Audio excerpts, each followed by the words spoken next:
परम पिता परमात्मा पूर्ण ब्रह्म सारी सृष्टि के रचनहार कबीर देव कबीर साहिब अल्लाहू अकबर कबीर परमेश्वर जी की असीम रजा से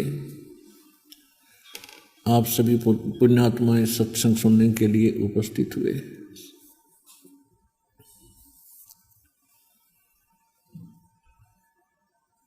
जिन प्राणियों के बहुत ही पिछले संस्कार पुण्य होते हैं, भक्ति कर्म जिनके अत्यधिक होते हैं, उनके अंदर ही ये प्रेरणा उत्पन्न होती है परमात्मा पाने की। चाहे कोई कितना ही धनी है, चाहे कोई कितना निर्धन है, चाहे कोई कितनी ही अच्छी पोस्ट पर बैठा है, कभी ना कभी उसकी आत्मा अवश्य परमात्मा की तरफ खिंचती है, आकर्षित होती है। वो उनका दुर्भाग्य है कि उनको सत्संग नहीं मिल पाता और जिसके अभाव से वो स्वयं ही कोई छोटी मोटी अध्यात्म क्रियाएं करके उसमें संतुष्ट रहते हैं। और जिन पुण्यात्माओं के ज़्यादा शुभ संस्कार बहुत अधिक हैं, ज़्यादा हैं, उनको कोई ना कोई कारण बनाता है परमात्मा उनको अपनी शरण में लेने के लिए।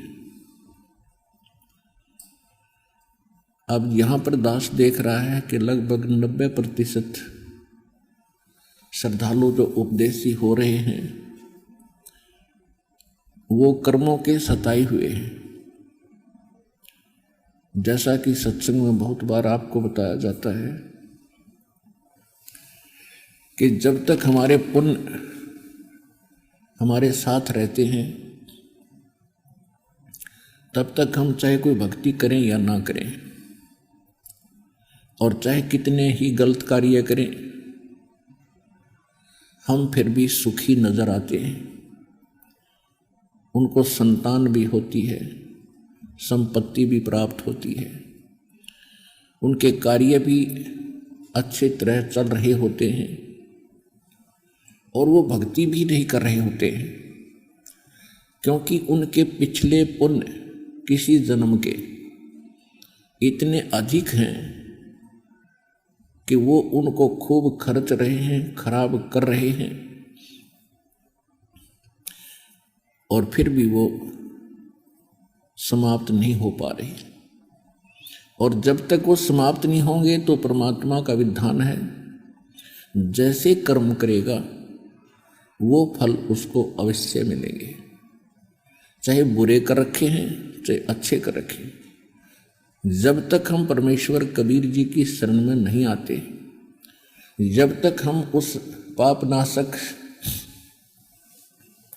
बंदी छोड़ कबीर परमेश्वर की शरण में नहीं आते, तब तक हम दोनों ही कर्मों को भोगते हैं और तब तक हमारे दोनों अकाउंट ओपन रहते हैं, शुभ भी और अशुभ भी, पुण्य वाले भी और पाप वाले भी। तो जिस लोक में हम रह रहे हैं यहाँ पर पुण्य तो बहुत ही कम बन पाते हैं और पाप ऑटोमेटिकली दिन रात होते रहते हैं, क्योंकि ये अक्षेत्र ऐसा है, ये लोक ऐसा है। यहाँ पर पाप तो बिना करे भी होंगे और पुण्य करने से ही बनेंगे। अब जैसे किसी जमीन में किसान खेती यानी फसल उपजाना चाहता है तो उसके लिए उसने कितनी मेहनत परिश्रम और धन व्यय करना पड़ता है, शारीरिक परिश्रम भी करता है, हल से उसको जोतता है, संवारता है खेत को, फिर फसल बीज यानी बीज डालता है, उसको बोता है, तो वो बीज भी पैसा खर्च होता है संवारने में भी मेहनत मजदूरी या कोई ट्रैक्टर वगैरह से करवाते हैं, उसके पैसे लगते हैं, व्यय होता है धन। और फिर उसमें सिंचाई करनी होती है, खाद डालना होता है, उसकी रक्षा करनी होती है, उसमें भी धन व्यय होता है। और फिर उसको काट के निकालने के लिए भी धन व्यय होता है। तब जाकर के उसको फसल प्राप्त होती है जो जीवन दाता है। और उसी जमीन को कुछ ना करो, हाथ भी ना लाओ, और उसमें फिर भी ऑटोमेटिकली इतना अड़ंगा कुबाड़ खरपतवार उग जाएगा, वह जमीन दिखाई नहीं दे। और वो किससे काम का नहीं, न डांगर वैसे पशु वैसे खावे, मानस के काम का नहीं। तो इसी प्रकार हमारा ये शरीर एक फील्ड है, और हम जो भी इस क्षेत्र में घूमते हैं, काल के लोक में रहते हैं, जो भी क्रियाएं करते हैं, इसमें पाप तो ऑटोमेटिकली हो जाएंगे बिना करे। पृथ्वी ऊपर पग जो धारे, करोड़ जीव एक दिन में मारे।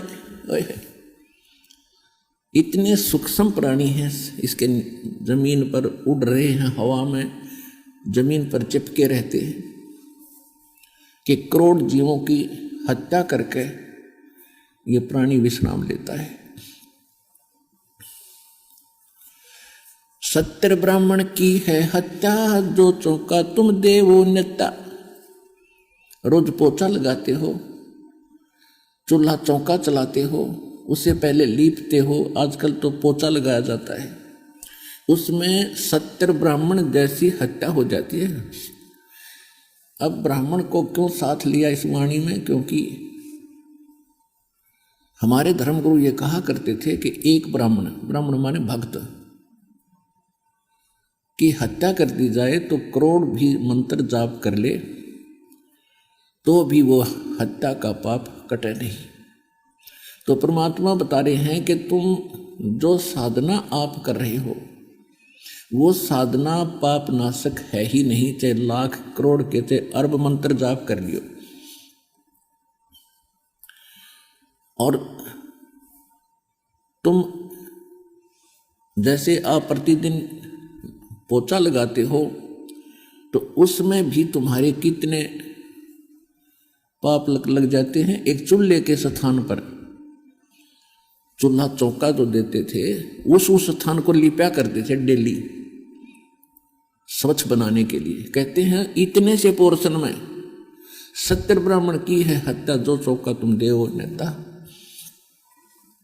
और जिस सरोवर तालाब में तुम स्नान करने जाते हो तीर्थ समझकर, या वैसे भी स्नान करते हो, ब्राह्मण सेंस हत्या जो हुई, 1000 ब्राह्मणों की हत्या होती है, जल स्नान करत हो सो, उसमें ना जाने कितने सूक्ष्म जीव रगड़ रगड़ कर तुम मार डालते हो। हरी बाथी पृथ्वी के रंगा, अनंत कोट जीव उड़े विहंगा। और कहते तारक मंत्र कोट जपाई, ये जीव हंसा तुम्हारी उतरे नाई। अपने आत्माओं आपको शंका ना हो जाए कि ये तो फिर हम भी कर रहे हैं और हमें भी ये पाप प्रतिदिन लग रहे हैं। हाँ, ऐसा ही है। जब तक हम गुरु की शरण में नहीं आते तब तक हमारे दोनों अकाउंट ओपन होते हैं। और हमारे ऊपर एक और विशेष कानून लागू है, जैसे किसी ने ड्राइविंग लाइसेंस बनवा रखा है, चालक प्रमाण पत्र, और वो भी रोड पर गाड़ी चला रहा है ड्राइवर, उससे यदि कोई इत्तेफाक से दुर्घटना हो जाती है और किसी व्यक्ति की जान चली जाती है, तो सबसे पहले जांच अधिकारी क्या करेगा, उसका लाइसेंस चेक करेगा कि ये चालक है भी कि नहीं, इसने जानबूझ कर तो नहीं ठोक दी, अनजान हो ये। जब उसके पास चालक प्रमाण पत्र मिल जाएगा तो 90% वो व्यक्ति बरी हो जाता है कि ये अनजान नहीं है, दुर्घटना का कारण अन्य हो सकता है। वैसे तो 100% ही बरी हो जाता है वो।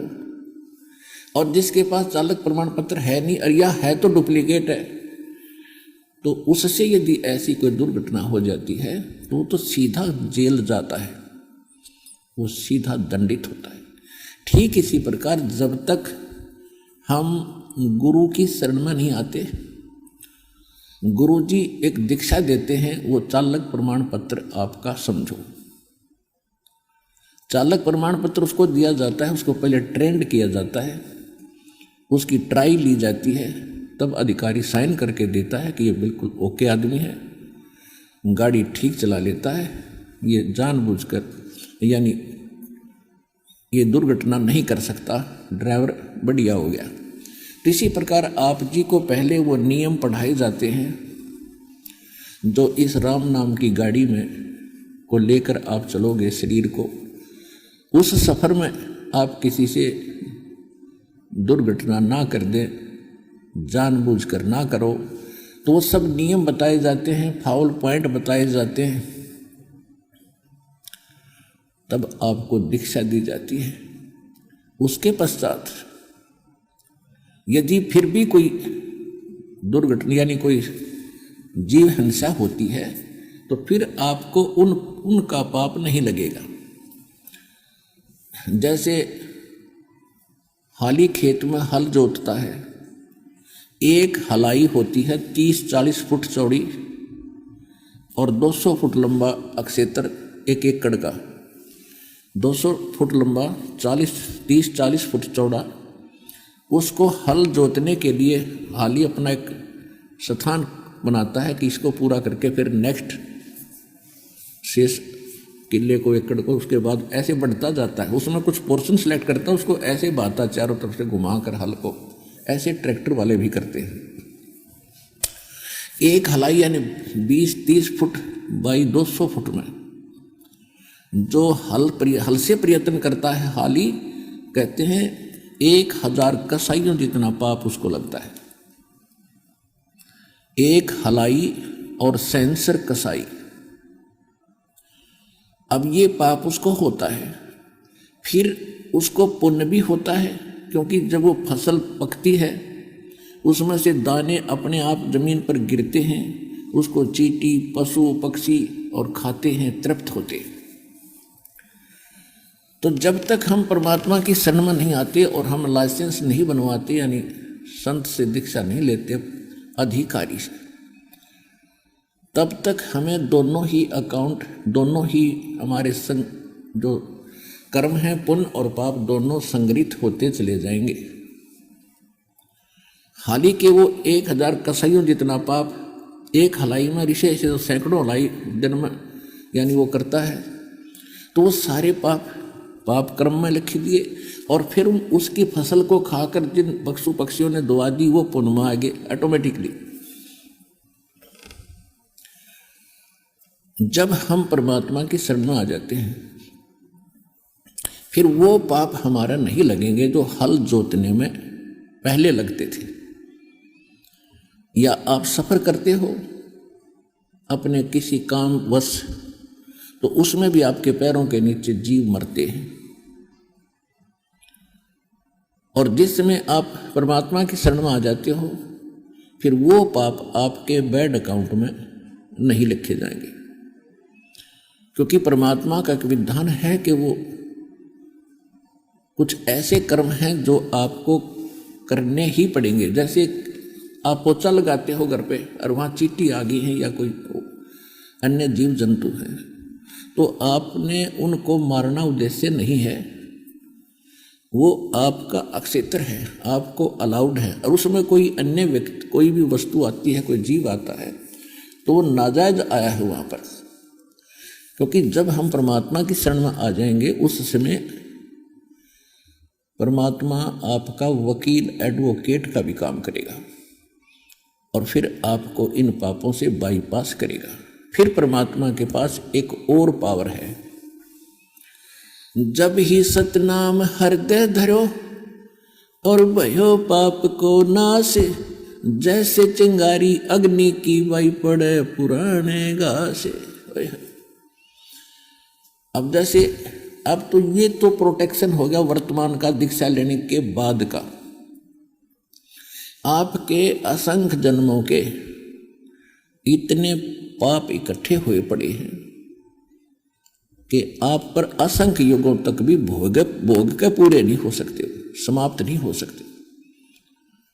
क्योंकि जब तक हम परमेश्वर कबीर जी की शरण में नहीं आते, परम अक्षर ब्रह्म की शरण में नहीं आते हैं, परम संत के माध्यम से, नकली संत कबीर पंथियों से भी दीक्षा लेने से कोई लाभ नहीं होगा। वो डुप्लीकेट लाइसेंस बनाते हैं, दीक्षा देते हैं। तो तब तक, तो उससे पहले के हमारे असंख्य जन्मों के वो संग्रहित पाप इकट्ठे हुए पड़ रखे हैं और वो कभी भी आपसे पूर्ण नहीं हो सकते, जिस कारण से 84 लाख प्रकार की योनियों यानी प्राणियों के शरीरों में भी आप उनको भोग लेते हो तो भी शेष रह जाते हैं।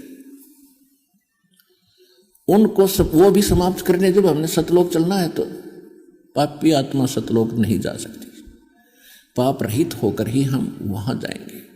उसके लिए परमात्मा ने बताया कि जो तुम्हारे संग्रहित असंख्य जन्मों के ढेर पड़े हैं, उसके लिए ये सच्चा नाम, यथार्थ भक्ति विधि आपको परम संत से मिलेगी। उसके बाद जब आप भक्ति करोगे, जब ही सतनाम हृदय धरो, भयो पाप को नाश, जैसे चिंगारी अग्नि की बाई पड़े पुराण घास। ये पुराना घास जो है आपके संचित कर्म, पाप कर्म है। और 1000 टन सूखा घास पड़ा हो तो वो कितने क्षेत्र को कवर कर रखा है 1000 टन घास ने। और फिर उसमें एक माचिस की सीख लगा दी, तिल्ली जला के, वह सारे ने फूंक कर राख बना देगी।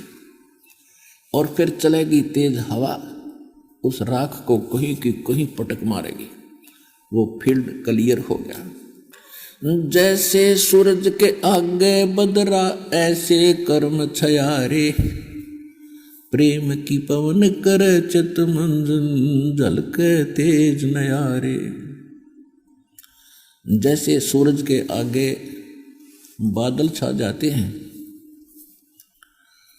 तो सूर्य का प्रॉपर प्रकाश, वो वास्तविक प्रकाश हम प्राप्त नहीं कर पा रहे।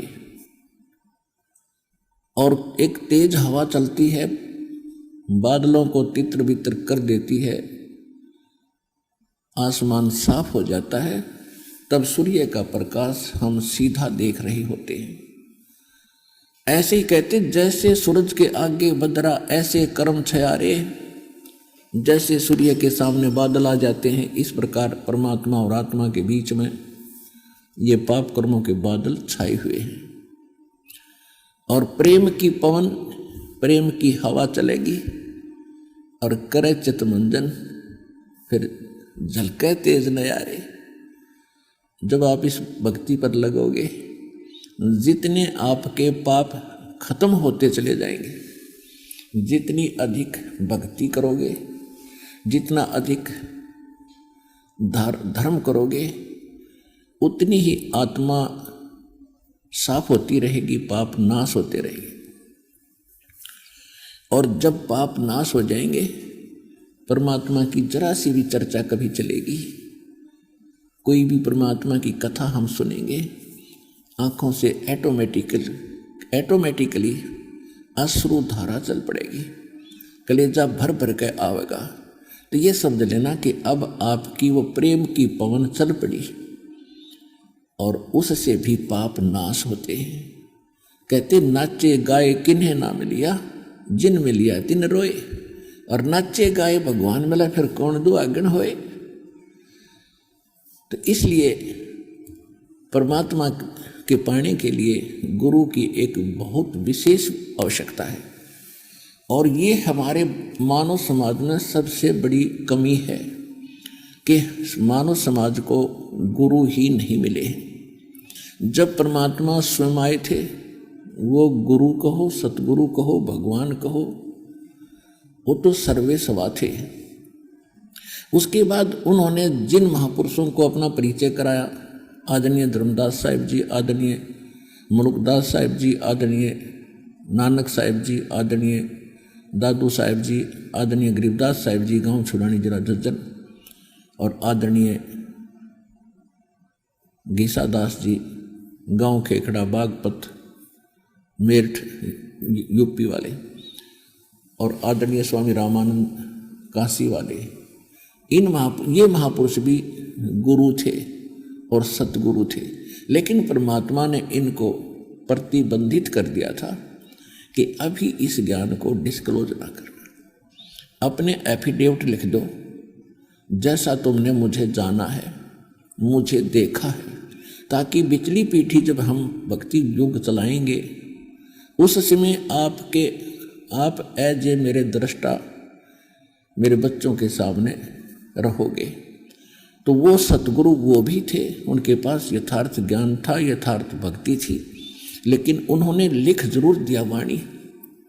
आदरणीय धर्मदास साहिब जी ने यही जड़ी खाई, यही पुड़िया खाई थी जो दास आपको दे रहा है, यही मंत्र जाप किए थे। आदरणीय मुल्कदास साहिब जी ने यही जाप किया था। आदरणीय नामदेव जी को भी परमात्मा मिले थे, उनको भी यही मंत्र दिए थे। आदरणीय नानक साहिब जी को भी यही जड़ी प्राप्त थी, वो खुद खाई थी उन्होंने, लेकिन आगे किसी को दी नहीं और ना बताई किसी को, क्योंकि उनको अलाउड नहीं था। उन्होंने उसके साथ साथ भक्ति बनाए रखने के लिए, श्रद्धा बनाए रखने के लिए एक विकल्प दे दिया, वाणी का पाठ और धर्म भंडारे। तो ये धर्म भंडारे, वाणी का पाठ जब तक मूल मंत्र नहीं है, ये ऐसा समझो रोग काटने के लिए। जैसे कोई रोगी है और वो हॉस्पिटल में जाता है, डॉक्टर यानी सबसे पहले उसको, जो दीर्घ रोगी होता है, उसको ग्लूकोज लगाता है। ग्लूकोज पाप यानी रोग नाशक नहीं होती, वो केवल बॉडी को सपोर्ट देती है, उसके पानी को खत्म नहीं होने देती है, यानी उस कारण से उसकी डेथ नहीं होने देंगे, लेकिन रोग नहीं कटेगा। रोग काटने के लिए फिर इंजेक्शन और टेबलेट कैप्सूल वो भिन्न होते हैं। तो ग्लूकोज के साथ साथ से डॉक्टर वो भी देता है।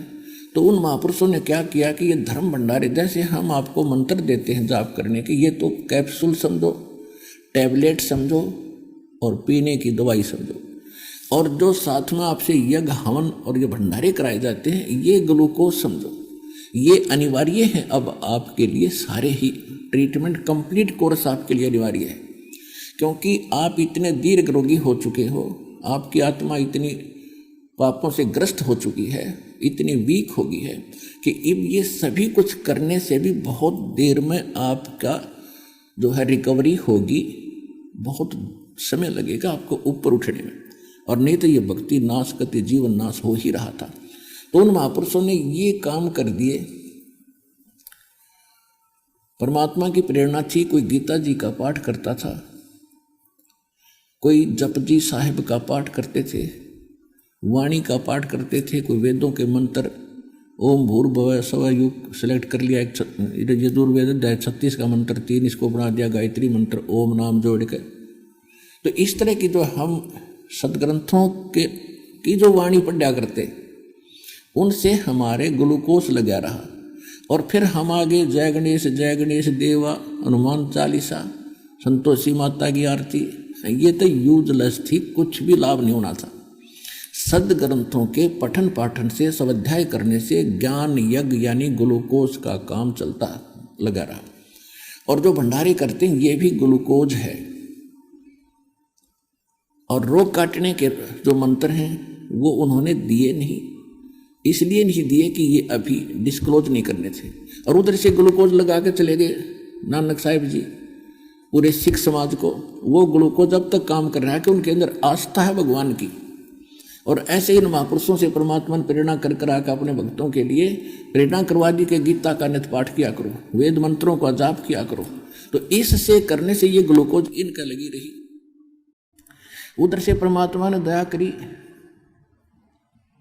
वो 5 नाम की नमाज ये काल से लेकर आया हजरत मोहम्मद। तो वो नमाज क्या है, वो भी वाणी का पाठ है, वो भी एक ग्लूकोज ही लगी है, उस मूल मंत्र नहीं उनके पास।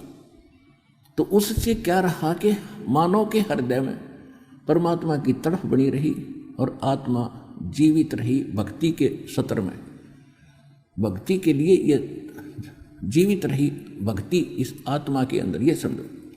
और अब इस दास को भेज दिया सर्जन बना के, पूरा जानकार वैद्य बनाकर। अब ग्लूकोज तो साथ चलेगी ही चलेगी, साथ में ये रोगनाशक कैप्सूल भी आपने खाने पड़ेंगे। तो वो कैप्सूल जो है ये पाप नाशक हैं, और ये जैसे आपको दीक्षा प्राप्त होगी तो भविष्य में जो आप अपने कर्तव्य कर्म, जो स्वाभाविक कर्म है उनको करते हो, कोई मजदूर कस्सी से काम करता है, किसान खेत में काम करता है, दुकानदार दुकान पे करता है, नौकरी वाला नौकरी पे जाता है, या कोई झाड़ू लगाते हैं, तो ये काम तो हमारे करने हैं हमने। पहले ये भी पाप लिखे जा थे एक ड्राइविंग लाइसेंस ना होने से, अब ये नहीं लिखे जाएंगे आपके। इच्छा कर मारे नहीं बिन इच्छा मर जावे, कह कबीर तास का फिर पाप नहीं लगावे। जान के नहीं मारे नु बैठा हो और चिट्ठी आएगी उसकी मार दी पकड़ के, यह चिट्ठी है जानबूझ के पैर टेक रखता हुआ जावे, नहीं। जितना संभव हो सके पैर बचाने की चेष्टा करें। और रास्ते में आप जा रहे हो, जैसे हम खासकर खेतों में देखते हैं, उसी रास्ते से चींटियाँ आती हैं और उसी रास्ते से मनुष्यों को जाना पड़ता है। तो कोशिश करें न चींटी पैर बचा बचा के रखे, और फिर भी कोई मर जाती है, आपका इच्छा मारना नहीं था तो उसका पाप आपको नहीं लगेगा। जब आप पोछा लगाते हो, आपका उन जीवों को मारना उद्देश्य नहीं है, उन हानिकारक जीवों से बचने का उद्देश्य है। आपकी बॉडी में कोई डिफेक्ट होता है, कोई रोग लगता है, तो जीवाणु ही होते हैं वहाँ जो आपकी बॉडी को नाश करने पर तुले हुए होते हैं। उनके लिए जो गोली टैबलेट हम खाते हैं, औषधि खाते हैं, वो उन जीवाणुओं को ही मारती है। तो वो दुश्मन थे हमारे बॉडी के, और उसके लिए उनको मार देना वो पाप नहीं है। जानकर मारे नहीं, चाहे सर्प भी आपके सामने आ जा, इच्छा कर मारे नहीं। आपके घर में घुस जा और आपको लगे कि डस सकता है तो उसको कोशिश करो निकालने की, नहीं निकला तो बेसिक मार दो, उसका पाप नहीं। तो इस तरह के हमने कर्मों को बचाना है और परमात्मा के विधान अनुसार हमने अपनी भक्ति को चलाना है। जब ही सतनाम हृदय धरो, अब रहे संचित कर्म। अब क्रियावान कर्म तो हमारे सुधर गए, शराब बीड़ी तम्बाकू ये सब त्यागना पड़ेगा, क्योंकि जो हम और तो पाप करें थे, जैसे वो तो हुए थे अपने स्वाभाविक कर्मों से, और हम ये न्यारे पाप और करें थे, हुक्का पीना, तम्बाकू सेवन करना, सिगरेट बीड़ी पीना, मदिरा मांस खाना, तम्बाकू या भुक्की, सुल्फा गांजा पीना, भांग पीना, तो ये पाप और अलग से हैं, ये भयंकर पाप थे, ये भी हम पैरेलल कर रहे थे, तो ये सारे छूट गए, तो हम कितने पापों से बच गए। कहते हैं सो नारी जारी करे सुरापान 100 बार, एक चिलम हुक्का भरे वो डूबे काली दहारे। पुणात्मा श्रीमद् भगवत गीता अध्याय नंबर 7 के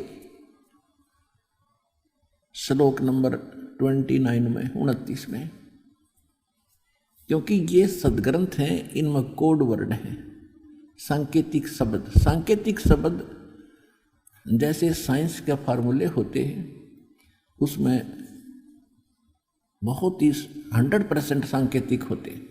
तो ये एक साइंस ही समझो, आध्यात्मिक साइंस है। इसमें बहुत कोड वर्ड हैं, उन कोड वर्डों को, सांकेतिक शब्दों को टीचर ही जान सकते। तो हम जिनको टीचर माना करते थे वो टीचर नहीं थे, वो तो कति बालक थे, आपसे भी गए गुजरे ज्ञान युक्त व्यक्ति थे, जिनको मंडलेश्वर आचार्य, शंकराचार्य, महापुरुष और महर्षि मान्या करते। उनको कख भी पता नहीं था भक्ति का, न इन कर्मों से परिचित थे वो। तो इसमें क्या बताया है कि एक हिंट दिया है कि जो व्यक्ति जरा मरण मोक्षाय यतन्ति ते माम आश्रित यतन्ति ते ब्रह्म तत्विदु कृष्णम अध्यात्म कर्म च अखिलम। इसका अर्थ ये बनता है कि जो केवल जरा और मरण, यानी जरा माने बुढ़ापे का दुख, वृद्धावस्था में सारे कैर टूटे इस जीव के ऊपर, आंखों से दिखा नहीं, गोडे चलने बंद हो जा, कभी सिर में दर्द, कभी दांत दुख है, कभी पिंडी भड़के, सारे कस कैर टूट जाते, कफ कलेजा ग्रस्त कर लेता है और 100 प्रकार की बीमारी से ग्रस्त होकर के ये तड़फता है। एक तो यू कैर एक ये है। दूसरी मृत्यु, देख आज आप कितना अपने परिवार के साथ सुखी हो और कैसे इनमें मोह ममता है, और 1 सेकंड में मृत्यु हो जाए। ये खाक है हमारे पास, क्या सौदा ये, तो यह भूल थी, इसका विकल्प हमारे पास था नहीं, कोई बताने वाला मिला नहीं, और जो मिले थे उन पर हमने यकीन किया नहीं कि ये भगवान या भगत होंगे, परमात्मा कबीर थे। और हम इन नकलियों को मंडलेश्वर आचार्य मानेंगे, ये सच्चे विद्वान हैं, बड़े पहुंचे हुए हैं, क्यों आँची पाखड़ करके दिखा दें कि तो दूने दाने पर बैठ जा और सारा खड़े होकर 1 साल खड़े तपते रहे। हम सोचा बड़े महापुरुष, ऐसे मिलता होगा भगवान, ये तो अपना कर्म नाश करे थे, भक्ति नाश करके जीवन नाश कर गए।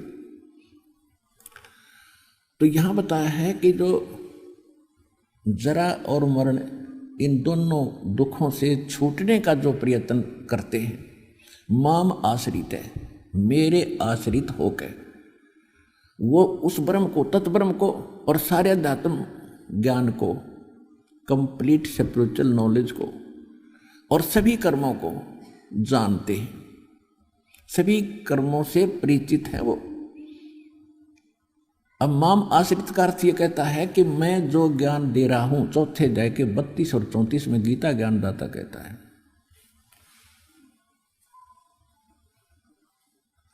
कि परमात्मा स्वयं अपने मुख कमल से एक यथार्थ ज्ञान और इन आध्यात्मिक इन यज्ञों की यानी अनुष्ठानों की जानकारी विस्तार से बोलते हैं, बताते हैं, और उनके अनुसार अनुष्ठान करने से सभी पापों का नाश होता है। वो तत्व ज्ञान है, उसको मैं नहीं जानता, गीता ज्ञानदाता कहते हैं। 4 अध्याय के 34 में कहा कि उस तत्व ज्ञान को किसी तत्वदर्शी संतों के पास जाकर समझ, उनको दंडवत प्रणाम करने से और कपट छोड़ के उनसे प्रसन्न करने से वो तत्वदर्शी संत तुझे उस तत्व ज्ञान का उपदेश करेंगे।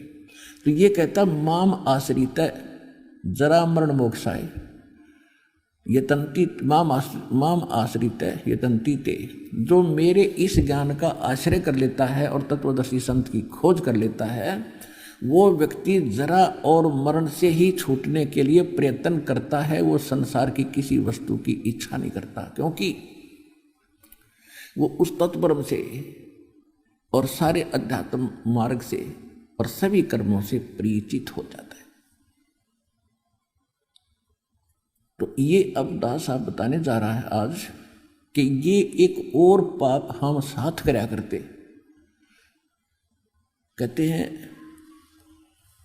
100 नारी जारी करे और सुरापान 100 बार, एक जलम हुक्का भरे वो डूबे काड़ी दहार। ये सूक्ष्म वेद बता रहा हूँ जो गौड़ जीवन कबीर भगवान का दिया हुआ आदरणीय गरीबदास साहिब जी को दिया, जो उन्होंने पहले बोल रखा था कि 12वें पंथ के प्रवर्तक द्वारा संवत 1774 में उसका जन्म होगा, उसके द्वारा मेरी महिमा की वाणी पुनः प्रकट की जाएगी।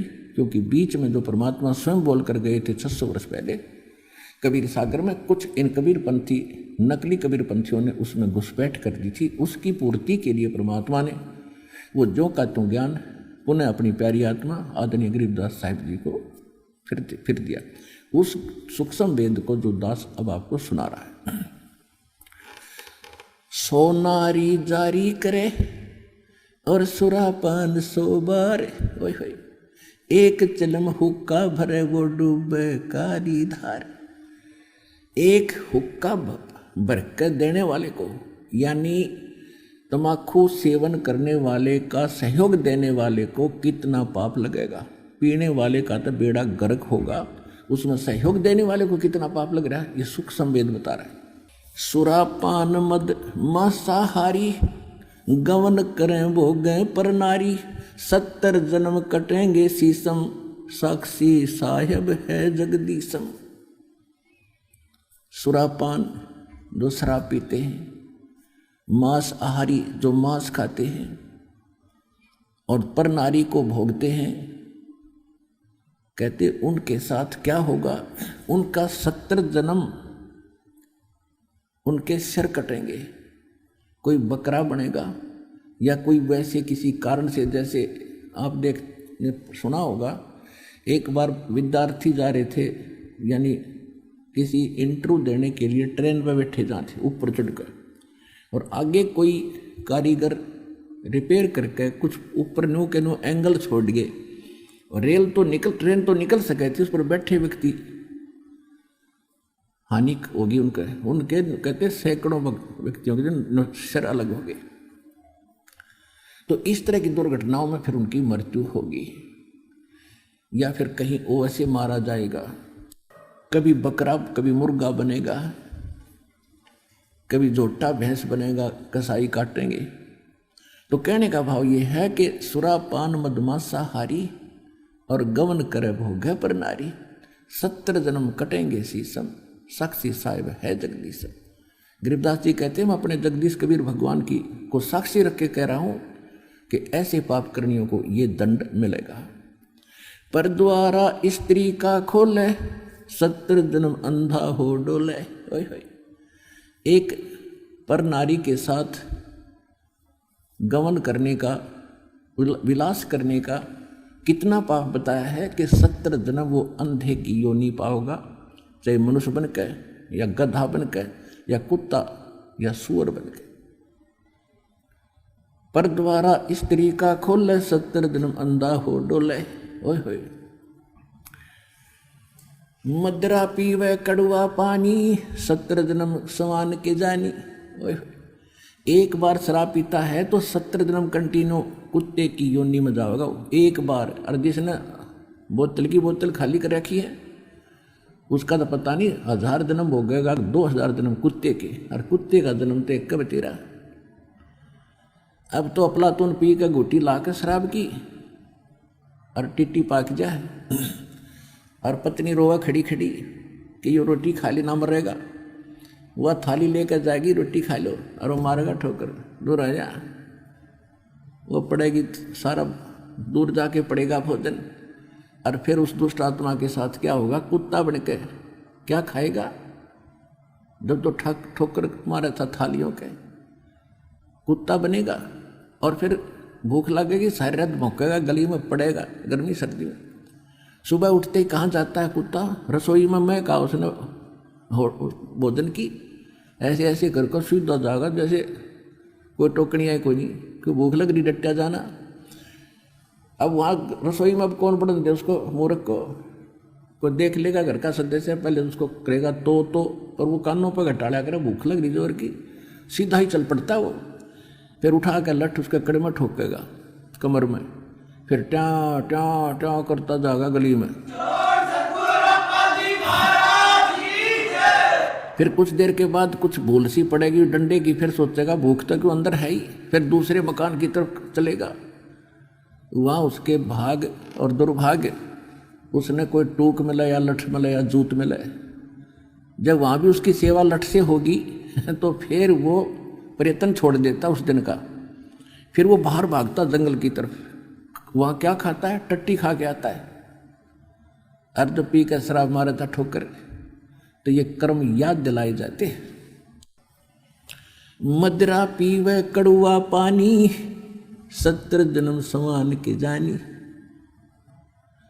अब विचार करो, 100 नारी जारी करे और सुरापान 100 बार, एक चिलम हुक्का भरे वो डूबे कारी धार। ओए होए। एक पर नारी गमन करने का, पर नारी के साथ दुर्व्यवहार करने का, दुराचार करने का कितना पाप बता, 70 जन्म अंधा हो डोले। और मांस खाने वाले का सुरापान मदमांसाहारी, और गमन कर्म हो गए नर नारी। पर नारी 70 जन्म कटेंगे शीशम, और साक्षी साहिब है जगदीश। इन सभी पापों को जोड़ दे। शराब पीने वाले को जो 70 जन्म कुत्ते का भोगेगा एक बार पीने से, और 70 जन्म सिर कटेंगे। इन सभी पापों को एक बार ऐसे करने से ये पाप है, तो कहते सुरा 100 नारी जारी करे, वो कितना पाप हो गया। एक बार करने से 70 जन्म अंधा हो तो 100 गुण 100 से जोड़ दो 7000 बार, यानी इतना 100 गुना पाप किसको लगेगा, जो केवल धूम्रपान करने वाले का सहयोग देगा। सुरापान 100 नारी जारी करे सुरापान 100 बार, और एक चिलम हुक्का भरे वो डूबे काली धार। तो इसलिए इस तम्बाकू सेवन में और घना पाप है। यानी पाप तो वो भी है, पर इसमें उससे 100 गुना ज्यादा पाप है। और पाप तो सारे ही है, विष तो विष ही है, तो कुछ तेज है कोई थोड़ा कम है, तो विष तो सेवन हमने करना ही ना चाहिए था। अब आदरणीय गरीबदास साहिब जी यही उपदेश दिया करते थे। एक समय वो अपने घोड़े पर सवार होकर और किसी कार्यवश जा रहे थे किसी दूसरे गांव में, और उस गांव से किसी खेतों से गुजर रहे थे, तो गरीबदास जी का घोड़ा वहां जाकर के रास्ता छोड़कर और खेतों के अंदर से चल पड़ा दूसरी साइड से, यानी कुमार्ग पे। फसल टूटने लगी, गरीबदास जी रोकने की चेष्टा कर रहे थे, घोड़ा रुक नहीं रहा था। वहां पर रखवाले थे खेती के, आसपास के 8-10 इकट्ठे बैठे थे। वो लेकर लठ और चले और घोड़े का और गरीबदास जी का मारने लगे। अब इसका दिमाग खराब हो गया, घोड़ा के हो गया तो चौधरी पाक गया, और यो भी नहीं देखता हमारी फसल तोड़ दी, मुश्किल से तो तैयार करी है, मेहनत की मजदूरी से, ऐसे बोलते हुए कि तेरा दिमाग खराब हो गया, तेरे सेट करते हैं हरामजादे, ये कर दिया वो कर दिया मारने के लिए, कि तू हमारी फसल के बीचों बीच घोड़ा ले जा रहा है। अब जो ही निकट आए, उन्होंने ऐसे लठ उठाए, वो जाम हो गए नो के नो इस एंगल पर, बस ना इधर हो रहे हैं ना आगे पीछे बढ़ रहे हैं, स्तब्ध हो गए चेतन नो के नो। तो इस बात से वो समझ गए कि यो आम व्यक्ति नहीं है।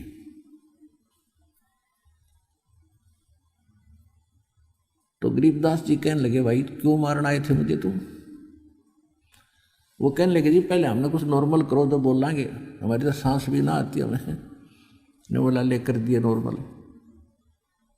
अब फिर उनका कहा जो था, उनको धमकाने और खुरकाने का, हाथ जोड़ के लठ घेर के खड़े हो गए। अगे तो भाई कोई बला है, भाई क्यों मार रहे थे मुझे? कि इसलिए मार रहे थे जी, आप रास्ता छोड़ के घोड़ा आपका इधर आ गया था, भाई पशु है, ये मेरे बस से बाहर था। आपको पता मैं कितना कोशिश कर रहा था, जानबूझ कर लाया हूं, तो भी तुम ऐसा करते अच्छे लगते। राह चलते आदमी को तो वैसे फिर भी नहीं करना चाहिए। अरे भले आदमी, तुम्हारा शिष्टाचार भी खत्म हो गया। मैं कोई जानबूझ कर नहीं ले जा रहा था, घोड़ा पशु है, काबू से बाहर हो गया। तो वो कहने लगे, जी घोड़ा आपके काबू से बाहर नहीं हो सकता, आप तो कोई परम शक्ति है। परमात्मा बोले, न्यों पूछो मेरा घोड़ा क्यों इधर हुआ, पर न्यों पूछ लो तुम। अब यह बताओ कि तुमने जिस खेत के बीचों बीच रास्ता जा रहा था, उस एकड़ जमीन में इस फसल से पहले क्या बीज रखा था? वो बोले, जी तम्बाकू बो रखा था, तम्बाकू। तो मेरा घोड़ा उस तम्बाकू की बदबू से बेदक गया, और तुम मनुष्य होकर उसने नाकों में सूड़ो। धिक्कार है तुम्हारे जीवन को, तुमसे ये पशु अच्छा जो उससे इतनी नफरत करता है, और तुम ये तोप धरे बैठे उकटे, बंद करो इनको। ये वो तो सारे डर गए, जो कहोगे वे कर देंगे जी, कि आगे से तम्बाकू नहीं बोओगे। यही इसका मूल मंत्र है इस बुराई को खत्म करने का। अब जब तो नहा भर ली, भाई बाबा जी है, कोई तगड़ी शक्ति युक्त व्यक्ति है, ठीक है जी, जैसे आप कहोगे वैसे ही कर लेंगे। और जब वो न सोची रख गया, तो वो चले गए। वो तो चलेगा भर लो हुक्का। आप अपने हुक्टों के पास गए, वो सारे टूटे पाए। वो हुक्के कई कई टूक हो रहे उनके टुकड़े। तो उन्होंने गांव में आके बताई। गांव वाले बोले भाई क्या हुआ, कैसे ऐसे कहानी बनी। एक महापुरुष थे, उन्होंने ये कहा आज के बाद हुक्का ना, तम्बाकू प्रयोग ना करिए इस गांव में, ये नुकसान बहुत हो जाएगा। तो गांव वालों ने सोचा भाई ये तन्ने कहीं जाकर, उनकी बात सुनने के बाद भी उनका ना यकीन हुआ, तो सब गांव के हुक्के टूट गए अपने आप। फिर भी किसी ने लाने की कोशिश की तो उनको हानि होने लगी। उसके बाद उस गांव में हुक्का बंद हो गया। यहाँ जींद के पास एक गांव है, मेरा नाम याद कोई नहीं, भूल गया उसका। उस गांव में आज कोई खेड़ी खेड़ी गांव है जींद के पास, उसमें आज तक भी हुक्का प्रयोग नहीं करते। तो कहने का भाव यह पुण्यात्माओं, उन महापुरुषों ने हमें यह शिक्षा दी है और ये उनके ऊपर रहम किया, उस पाप से मुक्त कर गए, वो उनकी पीढ़ी भी बचा दी इस पाप से। बाकी मोक्ष तो बहुत दूर की बात है, इतना पाप भी हल्का ही हुआ एक तम्बाकू पीने से, ऐसा जुल्म। और आप पता नहीं कितने कितने हुक्के और सिगरेट पीते थे, बीड़ी पीते थे, तो कितने पाप इकट्ठे आपने कर रखे हैं जैसे। और दूसरा फिर ये बताया इसमें, इसको इतना हानिकारक क्यों बताया है अध्यात्म मार्ग में। जैसे परमात्मा को पाने के लिए हमारी सुषुम्ना नाड़ी खुलनी चाहिए। ये इला है और ये पिंगला, राइट को इड़ा कहते हैं, लेफ्ट को पिंगला, यानी श्वास दो चलती हैं। और ये आगे जा कर के इनके बीच में एक तीसरा एक सुराख है, बिल्कुल सुई की नोक टिके ऐसा होता है वो तीसरा, उसको सुषुम्ना नाड़ी कहते हैं, सुषुम्ना द्वार है वो। और जब हम हुक्का पीते हैं, सिगरेट तम्बाकू प्रयोग करते हैं, तो वो सबसे पहले उस रास्ते को बंद करता है जिससे हमें भगवान पाना है। तो सबसे बड़ा हानिकारक इस मनुष्य जीवन के लिए, मनुष्य मानव जीवन के लिए इस तम्बाकू को इसलिए भी एक सबसे दुश्मन बताया है, सबसे भयंकर शत्रु बताया है इसका। तो आसपास भी कोई पी रहा है उसके पास भी नहीं बैठना चाहिए, ऐसा बताया।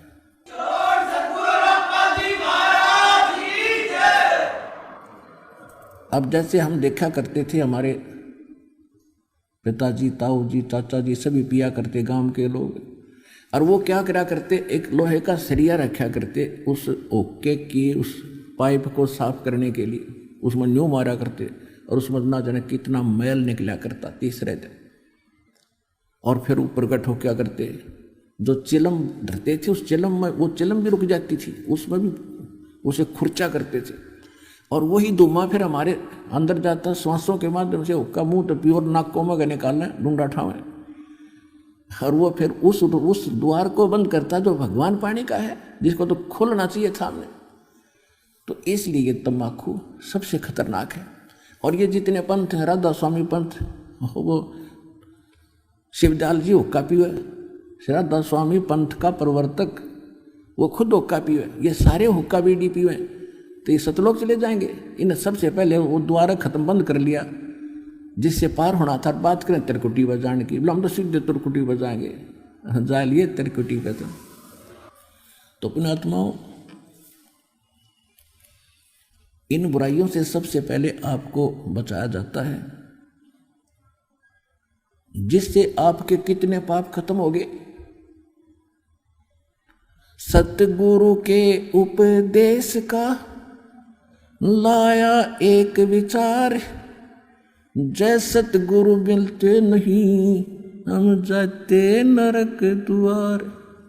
नरक द्वार में दूत सब फिर करते खेचा तान, उनसे कभू ना छूटता फिर फिरता चारों खानी। चार खानी में भरमता कभू न लगता पार, सो फेरा सब मिट गया मेरे सतगुरु के उपकार। सात समुद्र की मसी करूं और लेखनी करूं बन राय, धरती का कागज करूं गुरु गुण लिख्यो न जाए। सतगुरु के सजदे करूं कर्म छुटाए कोट, और जो ऐसे सतगुरु की निंदा करे जम तोड़ेंगे ओठ। अब कहते हैं सतगुरु कि सजदा करूं यानी कुर्बान जाऊं ऐसे महापुरुष पर जिसने हमारे करोड़ों पापों से छुटकारा करा दिया, करोड़ों पाप छुटवा दिए, बचा दिए उन पापों से। और ऐसे महापुरुष की कोई भूल से भी निंदा करता है, कहते वो इतना अपराधी हो जाएगा, उसको यम के दूत इतना बेरहमी से पीटेंगे कि उनके होठों को भी सुझा दिया जाएगा डंडे मार मार के। हालांकि कोई आदमी किसी को खुरकाता धमकाता भी है तो ऐसे स्थानों पर मारता तो ज़्यादा हानि ना हो। और होठों पर जो मार रहा है वो कितना क्रोधित होगा, यानी वो कितना निकम्मा आदमी पीटा जा रहा होगा, जिसका कितना लागो मुंह पर लागो चे शर्मा लगो, उसको कितने बेरहमी से पीटा गया है, तो कितना अपराधी था यमदूतों ने जो पीटा। तो यहाँ कहते हैं कि ऐसे व्यक्ति जो ऐसे महापुरुष की निंदा करते हैं फिर वो बहुत ज़्यादा दंडित होंगे, एक्स्ट्रा दंडित होंगे। अब क्या बता रहे हैं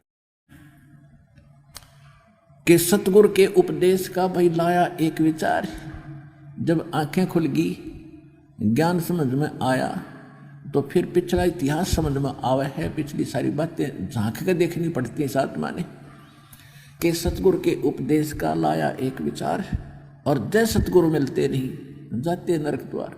नरक में तो जाना ही जाना था, नरक द्वार में दूत सब फिर करते खींचाता है।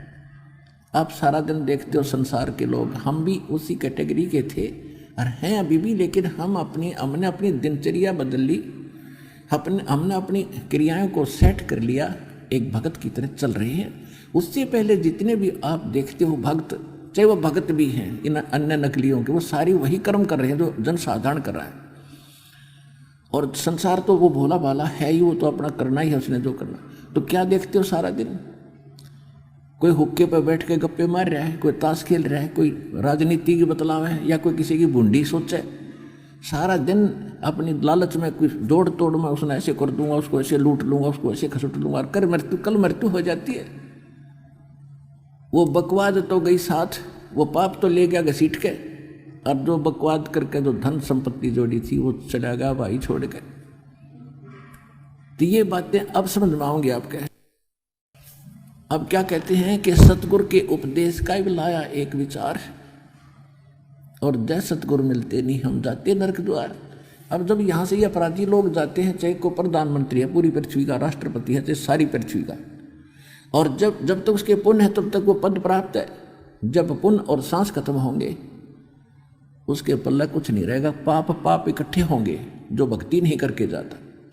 फिर उसकी बाजू पकड़ के ले जाते हैं यमदूत और धर्मराज के सामने पेश करके, और फिर उसका अकाउंट तो वहाँ कैलकुलेटेड मिलता है, क्योंकि एक डेली की आपकी जो भी दिनचर्या है, एक एक सेकंड का वहाँ फैक्स हो रहे हैं आपके सब।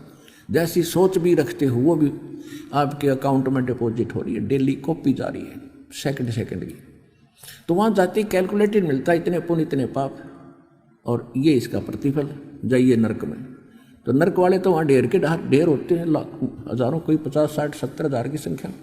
तो उनको यम के दूत आदेश होते ही उस न्यायाधीश का, डांगरों ने जैसे पशु घेरा करें, फाटक में रोक क्या करें, चारों तरफ से घेर लेते, 12 करोड़ हैं वो यम के दूत, और उनको ले चलते हैं। चलो अब नरक के निकट जाते हैं ना आगे वाले, और वहाँ हाहाकार मची हुई है, ओए होए बुरा हाल, तो वापस भागते हैं, और पीछे तो वो लठ मारे सीधा कितने लाग उनका सूक्ष्म शरीर में, ये मरता नहीं प्राणी, पर पीड़ा बहुत होती है, और उनको जबरदस्ती उसमें ठोक कर फाटक बंद कर देते हैं। अब वहाँ खेचा ताने वो यम के दूत पाछत कुटे, वो वापस बाजे, तो वह खेचा ताने वो और भयंकर दुख है। कहते 4 खाने नरक द्वार में दूत सब वहाँ करते खेचातान, और उनसे फिर कबूल नहीं छूटता। उसके बाद फिरता 4 खानी, यानी 4 प्रकार से जीव उत्पन्न होते हैं, उनके 4 विभागों में बांटा है, 4 उनके पार्ट बनाए हैं। जैसे कोई जेर से उत्पन्न होते हैं, जैसे मनुष्य कुछ अंडे से उत्पन्न होते हैं, इस प्रकार से कोई अपने आप सतत उत्पन्न हो जाते हैं, जैसे डोरा सुरसी या अमीबा वगैरह। इस तरह 4 विभागों में बांटा गया है कि 4 प्रकार से उत्पत्ति होने वाले इन सभी प्राणियों के शरीरों में हमने जाना पड़ता। जब सतगुरु ना मिलते, नकली गुरुओं से लिया हुआ नाम भी सहयोग नहीं देगा। नरक द्वार में दूत सब करते खेचा तान, उनसे कबू ना छूटता फिर फिरता चारों खान। 4 खानी में भ्रमता फिर कबू न लगता पार, सो फेरा सब मिट गया मेरे सतगुरु के उपकार। होय होय, कहते इतने पापों से इतने दुखों से परमात्मा उस सत्य सतगुरु ने बाईपास निकाल दिया मेरे को। और ऐसे सतगुरु की 7 समुद्र की मसी करूं और लेखनी करूं बन राय, धरती का कागज करूं गुरु गुण लिख्यो न जाए। और जो ऐसा संत होगा वो या तो स्वयं परमात्मा ही होते हैं, कबीर परमेश्वर आए थे, या फिर उनका विशेष कृपा पात्र उनका कोई दास गुलाम होगा जिस पे उस परमेश्वर की विशेष रजा होगी, वही इन बुराइयों से छुटा सकता है। नहीं तो शिक्षा तो पिता भी देता है अपने बच्चों को अच्छी, लेकिन उन शिक्षाओं पर ना वो स्वयं चल सकता है ना बच्चे चल पाते। तो यहाँ हमारे साथ भगवान साथ होगा। परमात्मा के सहयोग से जीव उसकी आड़ में, उसकी ओट में हमारी भक्ति भी चलेगी, पापों से बच सकते। जैसे हम जोत जगाते हैं, हवा तेज चलती हो तो बुझा देगी वो। उस हवा से ओट करने के लिए उसके ऊपर कोई वस्तु रख दी शीशे की तो वो जोत भी जलेगी, चांदना भी करेगी और वो बुझेगी नहीं। तो परमात्मा की शरण इस जीव को इसलिए चाहिए, ये बुराइयों से बचाओगा और आपकी भक्ति भी बढ़ाओगा। अपने आत्माओं, ये शराब पीने वाले, हुक्का पीने वाले, अब तो हम देखा करते थे कि इस हुक्के को इतना रिस्पेक्टिव मान रखा है गांव में, हमारे हरियाणा में तो विशेषकर, कि पंचायत में इसकी कसम खाते हैं कि इतना धार्मिक मान लिया कि इसकी कसम खाई, पंचों का प्याला है। और ये कहते हैं कि जिस घर में हुक्का नहीं हो किसा घर भाई। ये एक लोक वेद बना रखा है, दंत कथा बना रखी है। और इस शर्म में सभी अपने घरों पर हुक्का रखते। हम देखा करते सोते उठते ही घर वाले सबसे पहले और काम छोड़ हुक्का चिलम उठा के हुक्का भरकर फिर गुरुड़ गुरुड़ करके फिर चल रहे खेतों में जाते और फिर साथ ले जाते, वहाँ जाते भर के फिर स्टार्ट करते, 1 घंटा काम करके फिर हुक्का बैठ के पीते, फिर काम शुरू करते। और क्या लोकवेद बना रखा है कि इसके सहारे किसान को रेस्ट मिल जाता है। रेस्ट वो कर ले, दूसरे खेत जैसे और लोग, अब आपके पास घड़ी है, घड़ी से टाइम देख 1 घंटा काम कर और 10 मिनट 20 मिनट जो है तो क्यों टाइम पास करे, तो अपना बैठ कर मंत्र करे माड़ा लेके बैलों को रेस्ट मिल जाए।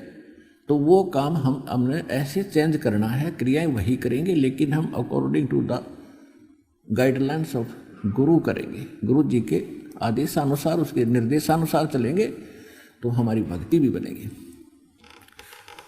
अब जैसे हरियाणा में विरोध इसलिए हुआ कुछ समय कि जो उपदेश लेकर जाते बच्चे, पहले तो दादा पिताजी ताऊ चाचा अंकल वो हुक्का भरवाया करते थे और बच्चे बड़े खुश होकर भरते थे, भैया तो सेवा है बुजुर्गों की।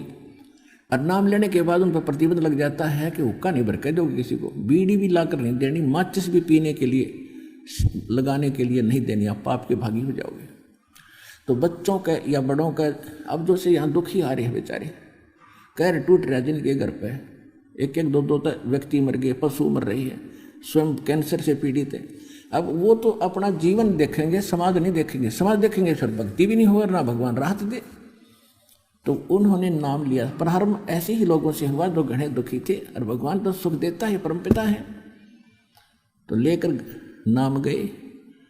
जाते उन्होंने वो सब मर्यादाएं अपनी पालन की, तो वो निंदा के पात्र बन गए आसपास में कि ये कैसे भगत बने हैं रामपाल के, बूढ़ों की सेवा भी नहीं करते, बूढ़ों का हुक्का नहीं भरते हैं, ये तो कमाल के आदमी हैं। ऐसा निकम्मा है वो, तो ऐसी शिक्षा देता है बच्चों को, बूढ़ों की सेवा से बंद कराता है। बूढ़ों की सेवा ये विष खवाने से नहीं होती। बूढ़ों की सेवा करो, उनके पैर दबावे, उनका सिर मालिश करे, उनको चाय पिलावे, दूध पिलावे, कपड़े धो दे, ये जहर खवाना जरूरी है बूढ़ों की सेवा। तो जिस कारण से, क्योंकि उनको ज्ञान नहीं, और जो भक्त ये ज्ञान सुनकर जाता है उसको तो घड़ी दूर तक का दिखाई देता, भविष्य का भी दिखाई देता, तो वो फिर सहयोग नहीं करता। इसलिए जगत और भगत में हमेशा ही ये एक झगड़ा रहा है, और जिसने ये जंग जीत लिया हो गया सफल। कहते मात पिता सुत स्त्री और आलस बंधु काण, संत मिलन को जब चले ये अटकावे आण। इनका अटकाया अटके नहीं भाई, संत मिलन को जाए, कहे कबीर सो संत है भाई आवागमन नसाए। मात पिता जैसे छोटे बच्चे हैं, माता पिता उनके लिए बाधक होते हैं जिनको ज्ञान नहीं, और बच्चों को जल्दी शीघ्र ये ज्ञान होता है। ज्ञान सुनते ही जल्दी आत्मा उनकी अच्छाई और बुराई को शीघ्र ग्रहण करती है। बच्चे बुरी संगत में पढ़ते हैं तो बुराई को भी बहुत बड़ी शीघ्रता से ग्रहण करते हैं, और अच्छी संगत में आते हैं। आप देखते हो यहाँ पर कैसे बताते हैं उनके बच्चे। एक बहन कह रही थी कि मेरे लड़के को इसके पिताजी ने कहा कि वो ला बीड़ी ला, पहले लाया करता भाग के, फिर उसने ज्ञान सुना, नाम लिया। अब बीड़ी ना लावा बंडल दुकान से तो पिता पीटे, तो दुकानदार के पास गया, कहने लगा भाई एक बंडल दे दे और इस थैली में डाल दे, और थैली को डंडी में लटका दिया उसने। हर न्यू डाव लटकाए। अगले पापा ने बोला ऐसे कैसे दे रहा है? अभी तो ऐसे लाऊंगा मैं। ने बोला बात बता। अगर मैंने नाम ले लिया और जब बीड़ी का हाथ लाऊं, मेरा तम्बाकू का हाथ भी ला दिया ना, मेरा पाप नाम टूट जाएगा। तो वो भगत बता रहा था कि पहले दिन तो मुझे बड़ा गुस्सा आया कि अच्छा नाम लेकर आए तो सेवा करनी भी छोड़ देंगे। फिर मैंने सोचने पर विवश होना पड़ा कि ये बच्चा कितनी अच्छी शिक्षा ग्रहण करके आया है कि बुराई के निकट भी नहीं जाएगा। तो मैं मजबूर हो गया, 2-4 दिन खूब सोचा मैंने इस विषय पर, और फिर उसके बाद उससे मैंने मंगवाया नहीं कुछ भी, और एक दिन उसने भी आके दीक्षा ले ली, बुराई छूटी। अब क्या कहते हैं गांव वाले, जिनको ज्ञान नहीं वो गांव वाले चाहे शहर वाले एक जैसी होते हैं। कहते हैं भाई यह भी कोई सेवा है, तम्बाकू कद पीने की चीज़ होती है, ये तो पीना चाहिए, पिलाना चाहिए, इससे इज्जत बनती है। नहीं, एक सिगरेट या बीड़ी तम्बाकू हुक्का पीने वाला जिस कमरे में बैठा है, हुक्का पीवा तम्बाकू छोड़ दे और पूरे वातावरण को खराब कर देता है। वहाँ उसके पोता पोती बेटा बेटी सो रहे होते हैं या बैठे हैं, घूम रहे होते हैं, उनको भी अपराधी बना रहा है, उनको भी हानि पहुंचा रहा है वो व्यक्ति, उनके भी फेफड़े दुर्बल कर रहा है। और अब जैसे एक भगत ने यहाँ ज्ञान सुन के गया, जैसे कहते हैं ना तो पीने की चीज़ होती है। अब जैसे खुद पिताजी या दादाजी हुक्का पी रहा है या बीड़ी सिगरेट पी रहा है, और छोटे बच्चे को बच्चा भी उसकी नकल करता। कभी हमने देखा जैसे हुक्के का मुँह लाकर गुड़ गुड़ करते थे छोटे बच्चे, नकल करते हैं बच्चे तो बड़ों की, तो फिर उसको धमकाते थे, खबरदार पिया है इसी बुरी चीज़ है, इसको ना पीना आगे से। कोई बात है, खुद पी रहा है और उसने नाटे, तो कैसे बात बनेगी? और यदि ऐसी अच्छी वस्तु है तम्बाकू और हुक्का, तो क्या अपने पुत्र बेटा ने, बेटी ने, पोतियों ने पिला उनको सबको। अगर तू इसको इतना अच्छे मानता है, एक अच्छी वस्तु मानता है, तो पिला। नहीं, एक बुजुर्ग यानी घर का सदस्य अपने छोटे पोते को, पोती को, बेटे या बेटी को दूध पिलाता है और वो थोड़ा सा पी कर छोड़ देता है, तो उसको बार बार पिलाता, और पी बेटा थोड़ा सा पी, देख थोड़ा सा रहेगा, पी ले सारा। अब वो उसको ज़बरदस्ती पिलाता है क्योंकि वो बहुत लाभदायक वस्तु है, और हुक्का ने नाटे और खुद पीवे, और फिर नौकर रामपाल छुटवावे है, इसलिए वो तो निकम्मा आदमी है। तो प्या उस बेटे ने जैसे दूध प्यावा था बढ़िया माने, तो पिला पोते और पोती ने भी, हाँ गए तो तम्बाकू। तो इस प्रकार ये बुराई अब छूटेगी। ऐसे ही यह घर करी थी धीरे धीरे। अब जैसे जो कबीले, जो मजहब या कोई परिवार, हिंदू है चाहे मुसलमान, सिख है, ईसाई, जो मांसाहारी है, तो उनके बच्चे जन्म से ही देख रहे हैं कि ये मांस खाना उनके लिए एक गाजर मूली होगी। तो उनको पता ही नहीं, उन बच्चों को ये पाप भी है और ये कितना घोर पाप है। आए है। अब दूसरे के बच्चों को खाते हैं। बकरे या बकरी किसी के माँ बाप होते हैं। यदि आप अपने बच्चों को, अपने माता पिता को ऐसे काट के दिखाओ, जैसा दर्द आपने हो ऐसा जान बिराने, तो इन बातों से फिर ज्ञान होता। जैसे एक भगत बता रहा था कि मेरा मित्र एक मुसलमान था और उसका फादर इतनी नर्म आत्मा का व्यक्ति था। वो ये कहा करता कि जिस दिन ये लोकवेद बना रखा है ना इन्होंने, मुसलमानों ने, और घर पे बकरे को बलि देते हैं, बिस्मिल करते हैं, कलमा पढ़ते हैं, घर लाके एक प्रसाद बनाकर सारे परिवार को खिलाते हैं। तो जब वो उसको जबह करते थे, काटते हैं ना, वो घर से निकल जाया करता, वह मेरे से देखा नहीं जाता। और खाना तो मजबूरी, वो प्रसाद बना दिया कि प्रसाद बन गया भी।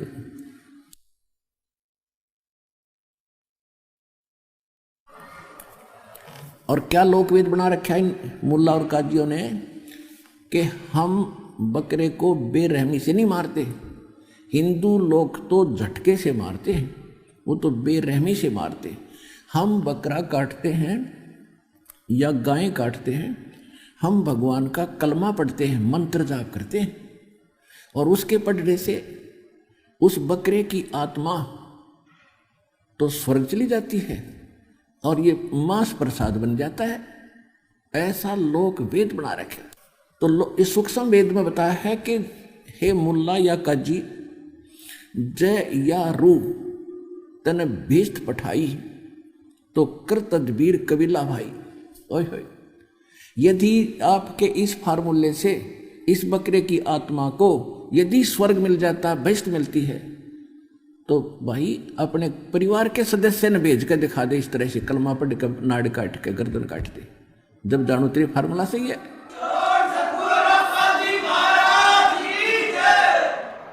कहते एक बकरा, एक मुल्ला मस्जिद में कुके और एक पुकारे बोका, और इनमें कौन स्वर्ग को जागा, हमको लगा है धोखा। क्या कहते हैं कि एक तो मुल्ला मस्जिद में चढ़ के पुकार रहा है, हे अल्लाह अकबर, इस बकरे की रूह को भीष्ट में स्थान देना, औरों को सुना सुना के, जैसे अल्लाह उसके बाप का नौकर है और उसी के आदेश से सब कुछ कर रहा है। हद होगी भाई। और एक बकरा अपनी जान न रो रहा है, मैं मार रहा है, वह काट रहे धीरे धीरे, वह कलमा पढ़ रहे हैं, वो रो रहा है। ला तुम्हारी गर्दन करें कलम, वो कलमा भी पढ़ डाएंगे, सारी बात करेंगे, आज धर गर्दन हमारे पास ला है कल कोई। तो कबीर साहब ये कहा करते थे, ऋषि का उन्होंने विरोध किया था हिंदू और मुसलमानों ने।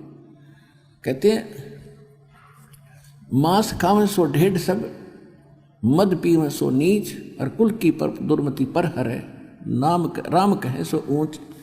जो नर गोसत खात है, प्रत्यक्ष राक्षस जान, और या में संशय है, नीचे हिंदू खाओ चाहे मुसलमान।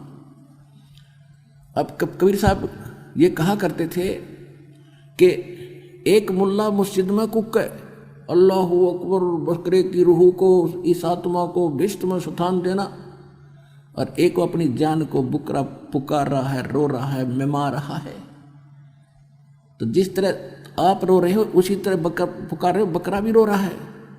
तो हमने तो इनमें कौन स्वर्ग में जाएगा, हमको लग गया धोखा कि हमने तो ये सब, ये तुम्हारी दोगली बातें हैं, ये तरीका परमात्मा पाने का नहीं है। किसी भी जीव की हिंसा किसी प्रकार कर दो, उसकी तो जान गई। और यदि इतना आसान भीष्ट पाना है तो सबसे पहला काम आप अपने परिवार से सब शुरू करोगे।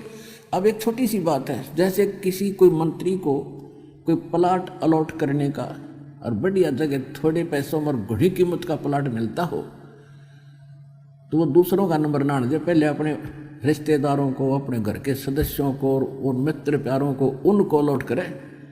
बकरों का नंबर कौन आने दे? अरे ये स्वर्ग ऐसा स्थान जिसको बहुत अच्छा मानते हो, अरवानों को बकरे ने भेज दिया, हम तो यही ठीक है और भक्ति करो बेस्ट पाने के लिए। तो तुम्हारी कथनी और करनी में दिन रात का अंतर है। तो इस प्रकार हमने ये मांस आहार करना नहीं चाहिए, ये पाप महापाप।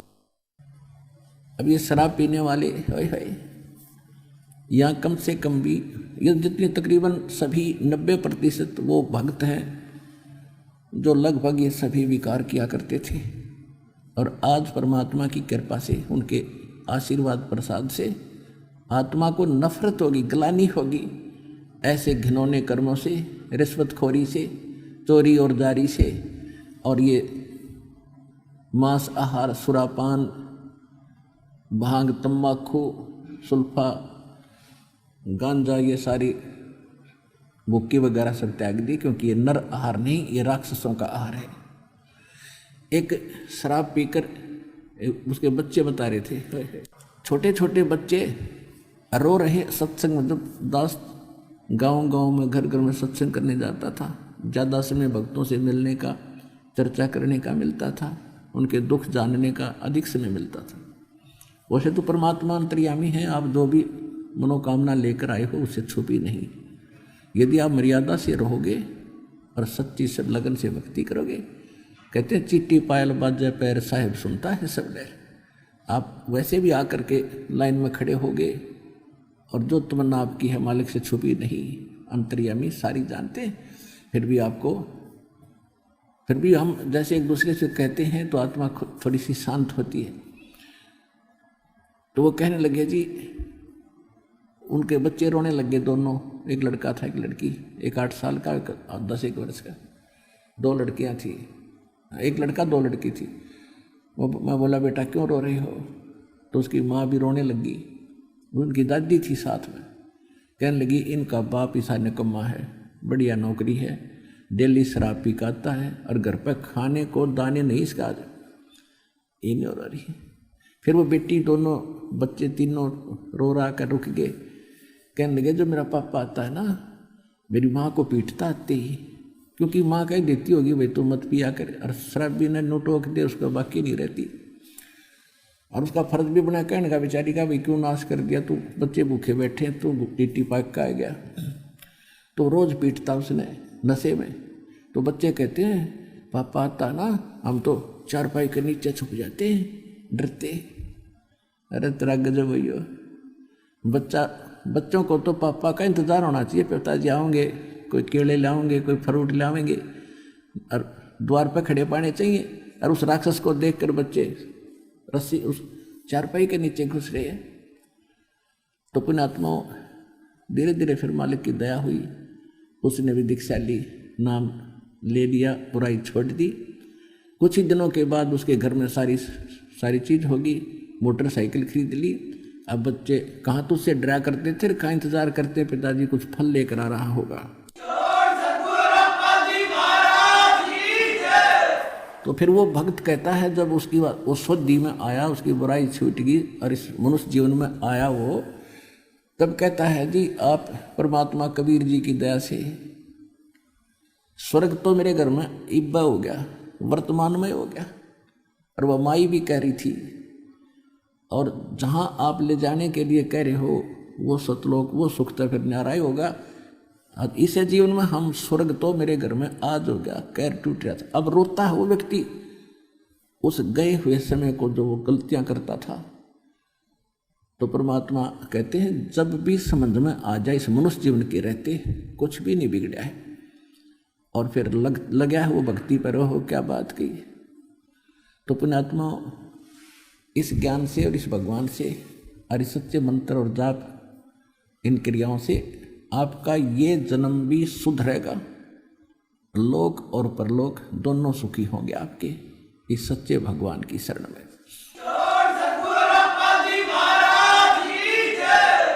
तो ये ऐसा क्यों हो गया कि समाज में बुराई घनी फैल गई और बच्चे देखा देखी बुराई ग्रहण करते हैं, देखा देखी अच्छा ही ग्रहण करते हैं। आप फिल्मों में देखते हो हीरो इतनी लंबी सिगरेट लगाकर नोक लगाकर फुर फुर करेगा, तो बच्चे उन्हीं को देखते, यही एक्टिंग फिर वो करते। तो इस मीडिया ने, फिल्मों ने सबसे ज़्यादा नाश किया हमारी इस जो है कल्चर का। इन्होंने हमें असभ्य बना दिया, और उन्हीं को देख देख के कोई कैसी ड्रेस पहनते हैं, कोई कैसी ड्रेस पहनते हैं, कोई ऐसी बकवास करते हैं। तो उस बुराई को तो काल ने पैदा करना ही था, क्योंकि भक्ति युग आ गया। सबको बर्बाद करना था, बुराइयों से ग्रस्त करना था, भक्ति से हीन करना था, नकली संत भेज के इनको कति अज्ञान से भरना था। लेकिन अब समर्थ के पास वो क्रेन है जो कितना अड़ंगा डाल रखे, अब सारी न काट देगी और कति स्वच्छ कर देगा भगवान।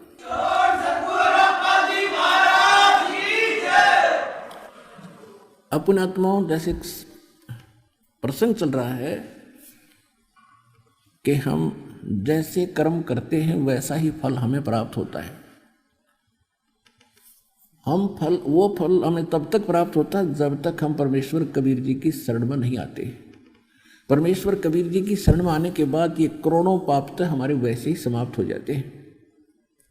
जो आप डेली करा करते, हुक्का बीड़ी तम्बाकू शराब भांग पी के, और फिर सोच भी अच्छी नहीं रखते थे, हम चाहे कितने ऊपर थे, ठीक दिखा थे। अब हमारी अंदर की सोच भी सुधरेगी। हम किसी का बुरा नहीं सोचते, हम सोचें भला हो किसी का, ना कर सकें तो बुरा तो सोचना ही नहीं। और भला कैसे सोचते हैं कि आप और तो कुछ कर नहीं सकते, क्योंकि हम किसी को इतना धन भी नहीं दे सकते कि उसने धनी बना दिया, क्योंकि अपना भी बहुत छोटा है, और घना हो तो भी ये काम नहीं हो सकता। रही बात जैसे एक सबसे बड़ा धन हम उसको ये दिला देते हैं, उसको ज्ञान समझाते हैं, उसके पास जाते हैं, सबसे आप नाम लेकर ज्ञान होने के बाद इस प्राणी की ऐसी चेष्टा होती है कि जहाँ तक मेरी पहुँच है, कोई भाई है, बहन है, रिश्तेदार, रिलेटिव है, सबको बताऊं और ये ज्ञान समझाऊं, इनका उद्धार कराऊं। देख कितनी अच्छी सोच होगी। आप चर्चा करते हो किसी के पास जाकर, वो आपसे नाराज भी होता, फिर भी कोशिश करते हो कि समझाऊं, ये बालक है, इसको ज्ञान नहीं है, मैं भी ऐसा ही था, और पर हर मैं एक बार ऐसा ही सबके साथ होता है। तो फिर आप उस कितनी अच्छी सोच आपकी, इतना अनमोल काम कर रहे हो, उसका जीवन नाश होने से बचा रहे हो।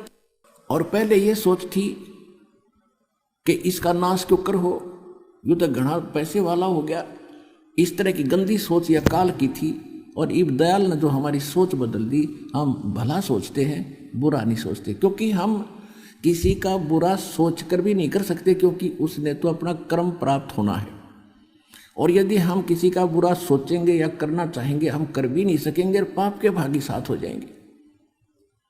इसलिए हमें भी ये एक टॉर्च, एक रोशनी, एक प्रकाश भगवान के ज्ञान का ये भी साथ है हमारी। तो ये हमें ये गलतियां नहीं करने देगा। हम कोशिश करते भला हो, बुरा तो हमारे से डिक्शनरी से ही चला गया। तो फिर हम कितने पापों से बच गए। तो कहने का भाव ये है कि जब तक हम परमात्मा की शरण में नहीं आते तो हम अपना किया हुआ कर्म ही प्राप्त करते हैं, और परमेश्वर की शरण में आने के बाद फिर हम पाप कर्म को नहीं भोगेंगे, और केवल पुण्य हमारे शेष रह जाएंगे। कैसे? जैसे पहले एक मेडिसिन की खोज नहीं हुई थी, एक दवाई की। जैसे खेत में खेती बीजता है, खेती बोता है किसान, उसमें खरपतवार भी बहुत उग जाता है। पहले उसका कोई विकल्प नहीं था, वो खरपतवार भी और फसल भी साथ ही पका करते थे उसके अंदर ही, गेहूं में। और अब एक ऐसी मेडिसिन दवाई होगी है कि उसको उसमें डाल देते हैं खेती में, वो खरपतवार को फूंक देती है और फसल को हानि नहीं करती। वो खरपतवार खत्म हो गया, जल गया, और फसल स्वस्थ होगी, क्योंकि न स्वस्थ है और ज़्यादा, क्योंकि पहले वो हानि कर रहा था खरपतवार, उस खुराक ले रहा था उसकी, वो बच गई, वो और मजबूत और बढ़िया उपजाऊ यानी घनी उपज बनी। इसी प्रकार पहले हमारे इन सदग्रंथों में जो हम शिरोधार्य मानते थे, वेद और गीता, पुराण, कुरान, बाइबल, इनके अंदर वो मंत्र नहीं थे जिनसे पाप नाश हो सके। वो केवल अन्य लाभ अवश्य देते थे, उसमें पाप भी साथ फले थे खरपतवार की तरह। अब परमात्मा का वो सतनाम और सारनाम ऐसा है इन पापों को नाश कर देगा, पुण्य सुरक्षित आपके ज्यों के त्यों रह जाएंगे फसल की तरह। तो ये तरीका, ये डिस्कवरी आज हुई है इस दास के माध्यम से। परमात्मा ने तो पहले ही दे रखी थी, लेकिन उसका पता नहीं था हमें। अब जैसे आज वैज्ञानिकों ने जो दवाई की खोज की है, ये तो मटेरियल ये पहले भी उपलब्ध थी, लेकिन बना नहीं पाए थे। तो इसी प्रकार ये हमारे सदग्रंथों में, ये सभी सदग्रंथों में ये मंत्र उपलब्ध थे, लेकिन कहीं कहीं रखे थे। तो उनको तो वैद्य ही या वैज्ञानिक ही बना सकता है वो दवाई। वह औषधि इस दास ने तैयार कर दी, यानी खोज ली भगवान की बताई हुई, और इसको खाओ और अपना कल्याण कराओ, मोक्ष प्राप्त करो। अब परमात्मा जब आए थे, प्रत्येक को ज्ञान समझाया करते थे। हिंदुओं को भी कहते थे कि तुम सत साधना ना करके गुमराह किए हुए हो इन भोली आत्मा। हिंदुओं के गुरुओं को कहते थे कि तुम इन भोली आत्माओं को भ्रमित किए हुए हो। आप जिन भगवानों की भक्ति करते हो उनसे आपका मोक्ष नहीं हो सकता, आपके पाप भी नाश नहीं हो सकते। एक समय एक ब्राह्मण परिवार कर टूट रहा उसके घर पे, 2 लड़के 2 लड़की, चारों मेंटली डिस्टर्ब, और उसकी पत्नी के ऊपर ये भूत प्रेत का बाधा। और परमात्मा यानी कबीर परमेश्वर जी रामानंद जी के पास जाते थे, क्योंकि परमात्मा जी ने स्वामी रामानंद जी जो एक ब्राह्मण थे, बड़े विद्वान माने जाते थे वेदों और गीता के पुराणों के, उनको ज्ञान से परास्त करके सच्चा ज्ञान उनके हृदय में भरने की चेष्टा किया करते थे, जाते थे, समझाते थे। तो उस समय, एक समय की बात है, रामानंद जी के पास वो ब्राह्मण आया जिसका परिवार घना दुखी था। कबीर परमात्मा वहाँ बैठे थे और उस ब्राह्मण ने बताया कि हे गुरुवर, हे स्वामी रामानंद जी, आपने जो भी क्रियाएं मुझे बताई हैं मैंने सारी कर ली। कोई जंतर मंत्र बताए थे या कोई और भजन करने को बताया था, कोई दान पुण्य कहा था, मैंने सारा कर दिया, लेकिन मुझे कोई राहत मिली नहीं महाराज जी। और मैं आपसे पहले और भी बहुत से संतों के पास गया था, तो उनसे भी मुझे कोई राहत मिली नहीं। तो रामानंद जी ने कहा कि देखो बच्चा, कुछ ऐसे कर्म होते हैं, पाप होते हैं जो भोगने ही पड़ते हैं उनको, वो आपके प्रारब्ध में लिखे हुए हैं। प्रारब्ध क्या होता है कि जैसे आपके पूर्व जन्म के पुण्य और पाप इकट्ठे हैं, संग्रहित हैं। जिनके पुण्य थोड़े हैं और पाप घने हैं, तो पुण्यों का भी रेशो ले लिया, जैसे 40% ले लिए पुण्य और 60% पाप ले लिए, और उन दोनों को रेशो बना दी, या उन पुण्यों में से 20% ले लिया, तो उनका बना करके एक प्रारब्ध यानी जीवन बना दिया कि इसमें इतने दुख पाओगा, इतने सुख प्राप्त होंगे, ये तो होंगे ही होंगे। इसको प्रारब्ध बोलते हैं, जो किस्मत में लिख दिया, मस्तिष्क में जो रेख लिख दी, अंकित कर दिए, ये तो भोगने पड़ेंगे। रामानंद जी कह रहा था कि बेटा, इन क्रियाओं से भी तुझे राहत नहीं मिली, तो ये साधना जो तूने की है इससे कोई राहत नहीं मिली, तेरे प्रारब्ध के पाप कर्म हैं, ये तो तुम्हें भोगने पड़ेंगे आजीवन। अब वो हताश हो गया और कहा बेटा भक्ति तो करनी चाहिए, करता रहे। अब परमात्मा बैठे थे, स्वामी जी आप वेदों को सत्य मानते हैं? रामानंद जी को कह रहे थे। स्वामी रामानंद जी कहने लगे, हो वेद तो 1 नंबर के सदग्रंथ हैं, इनको कौन असत्य मान सकता है? तो उन्होंने कहा कि यजुर्वेद अध्याय नंबर 8 के, वो परमात्मा ने पूछा क्या इन वेदों में कहीं ऐसा लिखा है कि पापनाश हो जाते हैं? तो स्वामी रामानंद जी कहने लगे, नहीं नहीं, वेदों में कहीं ऐसा नहीं है, किया कर्म तो भोगना ही पड़ेगा और पापनाश नहीं होते, पाप नहीं कटते। परमेश्वर ने कहा कि यजुर्वेद अध्याय नंबर 8 के और मंत्र नंबर 13 में, स्वामी जी मैंने किसी से सुना था, वो तो जानी जान थे, उसमें स्पष्ट लिखा है कि भगवान घोर पाप भी काट देता है। रामानंद जी समझ गए, कति चोट मार दी तरले गड़े पे, नीचे वाले पे। तो कहने लगा कि बेटा, कहने लगे बच्चा बिल्कुल सही लिखा, क्योंकि उसको याद थे, कंठस्थ थे सारे वेद। तो इसके विषय में परमात्मा कहते हैं कि मोती मुक्ता दर्शत नाही, ये जग है सब अंधरे, और दिखत के नैन चश्मिन का फिरा मोतिया बेंद्रे।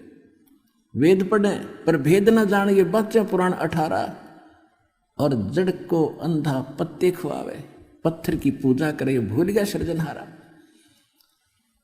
ये बताया है कि ये मोतियाबिंद था इनके अज्ञान का। वेद पढ़े और भेद नहीं समझे, और फिर पढ़े पुराण 18, और फिर कहते जड़ की पूजा करे, भूल गए सृजनहारा। अकल है तुम्हारे अंदर। अब रामानंद जी कहने लगे हाँ ऐसा तो है बच्चा, उसमें तो लिखा है। फिर आप वेदों के मर्मज्ञ हैं, और वेदों अनुसार आपने इनको भक्ति भी बताई है, इनके पाप नहीं कटे, तो इसका कारण क्या है? अब रामानंद जी कहते जी कारण का तो मुझे नहीं मालूम।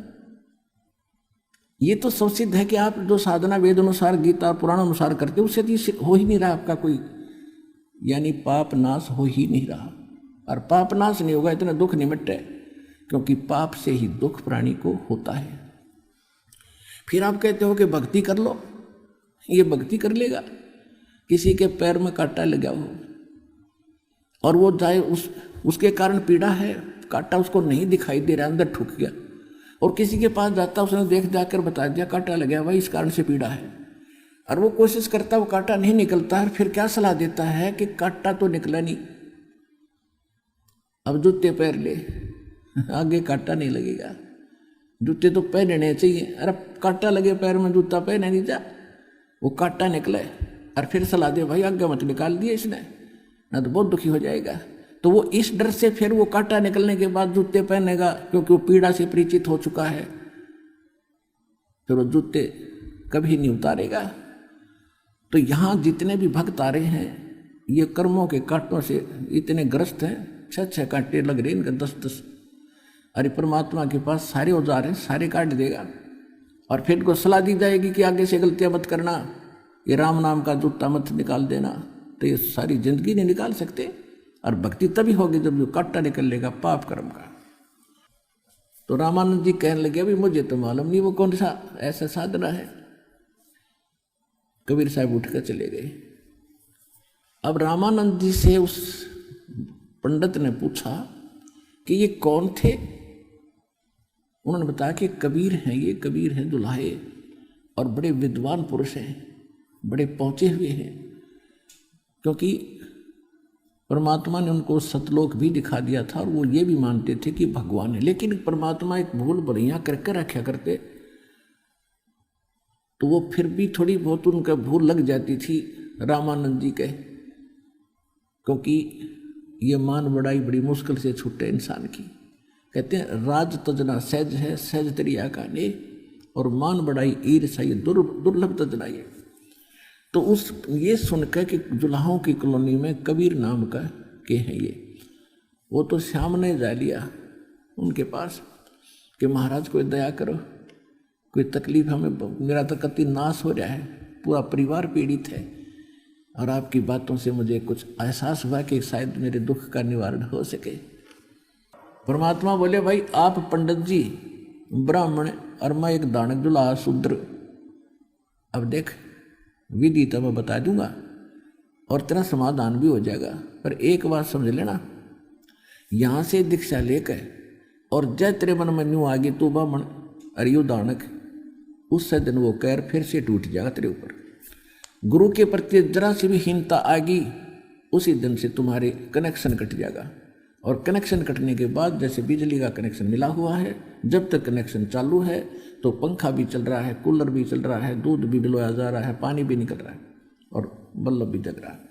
और जिसमें आपका ये कनेक्शन कट जाएगा सारी सुविधाएं बंद हो जाएंगी, ये ध्यान रखना है। अब वो तो दुखी था। जैसे परमात्मा की एक वाणी है कि मात पिता सुत स्त्री आलस बंधु कान और संत मिलन को जब चले ये अटका में आए, और इनका अटकाया अटके नहीं, संत मिलन को जाए कह कबीर सो संत आवागमन नसाए। कहते हैं माता पिता बड़े हैं, बच्चे छोटे हैं, उनका ज्ञान समझ में आ गया तो उनको माता पिता रोकते हैं जिनको ज्ञान नहीं, कि खबरदार वहाँ जाता है, अपना काम नहीं करता, पढ़ता नहीं है, आश्रम में क्या तुझे खाने को मिल जाएगा। और जिनके माता पिता को ज्ञान समझ में आ गया, बच्चे बड़े हो गए, वो माता पिता को बाधा करते हैं, क्यों जाते हैं वहाँ पर, बड़े हो रास्ते में गिर जाओगे, पड़ जाओगे, क्या करोगे, घर पे भक्ति कर लो। या किसी की पत्नी बाधक बन जाती है, कोई बहका देती है दूसरी, ये तो बाबा बनेगा, तीसरे दिन जावे सत्संग में, बच्चा ने छोड़ देगा, तो वह बाधा करती है, तो नहीं जाएगा वहाँ पर, मैं अपने घर चली जाएंगी, फलान कर दूंगी, फांसी खा कर मर जाएंगी।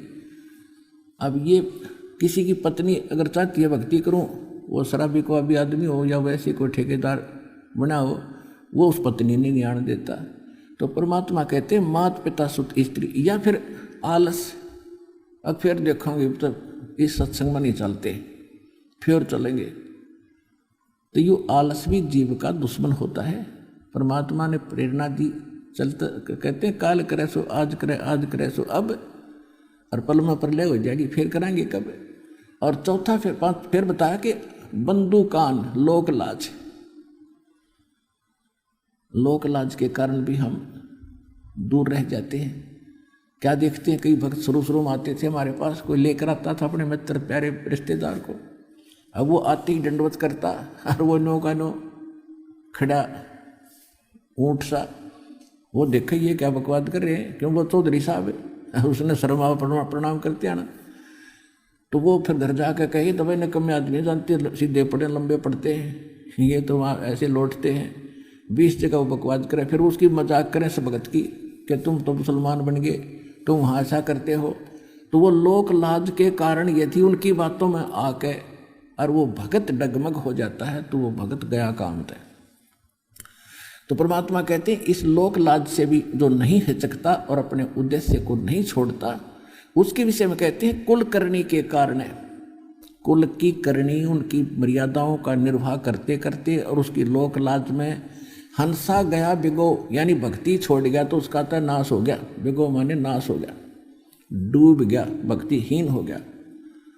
और तब वो कुल के कर लेगा जब तू 4 पाया का हो, जब गधा बन के, भैंस बन के, गाय बन के बंधेगा, खुटेगा, तब वो कुल के सहारा देगा तेरे को। तो इन बातों को याद रखे, ये तो 2 दिन के लोक लाजे, मृत्यु हुई और फिर पशु बने पाए तुम। तो फिर कहते हैं माता पिता सुत स्त्री आलस बंधु कान और संत मिलन को जब चला ये अटका में आने, इनका अटकाया अटके नहीं, और फिर संत मिलन को जाए कह कबीर सो संत आवागमन नसाए। एक भक्त कह रहा था,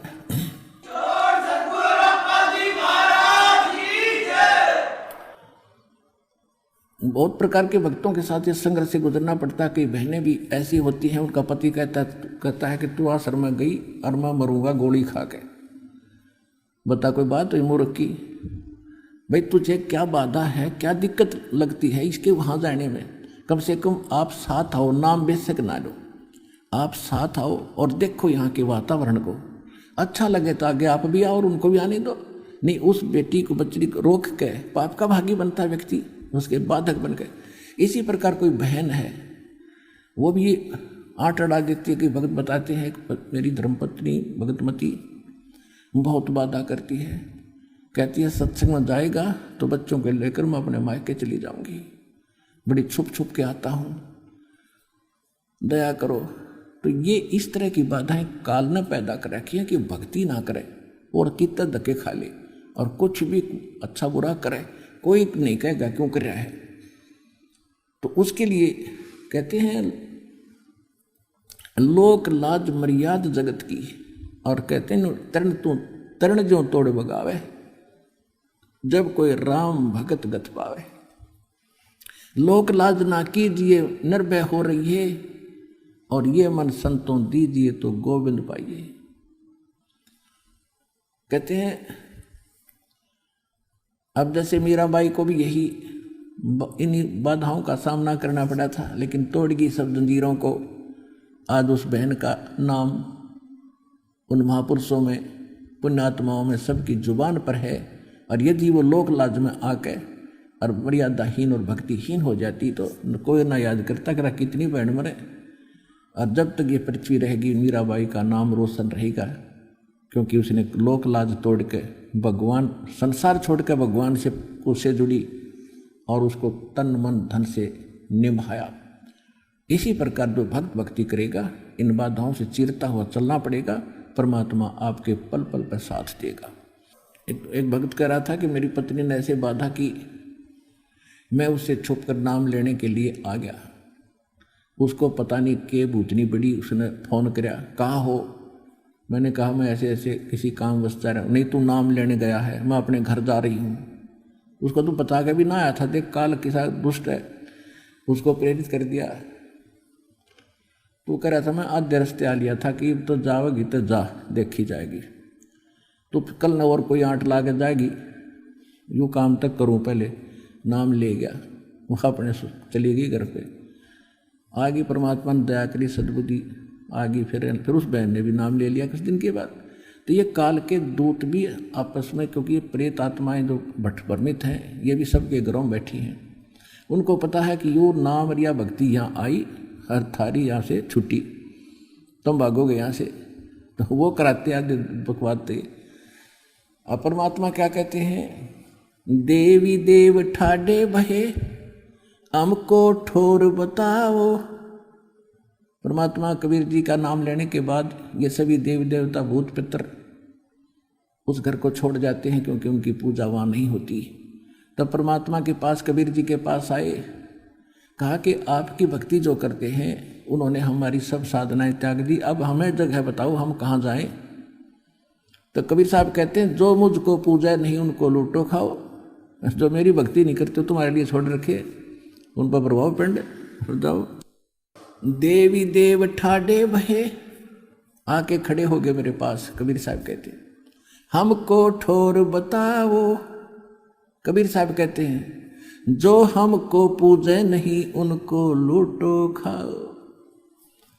एक परिवार कह रहा था जी हम नाम ले गए, हम प्रेत बाधा से घने पीड़ित थे, घने दुखी हो रहे थे, कति जुल्म था, हमारे पैर टूट रहा था।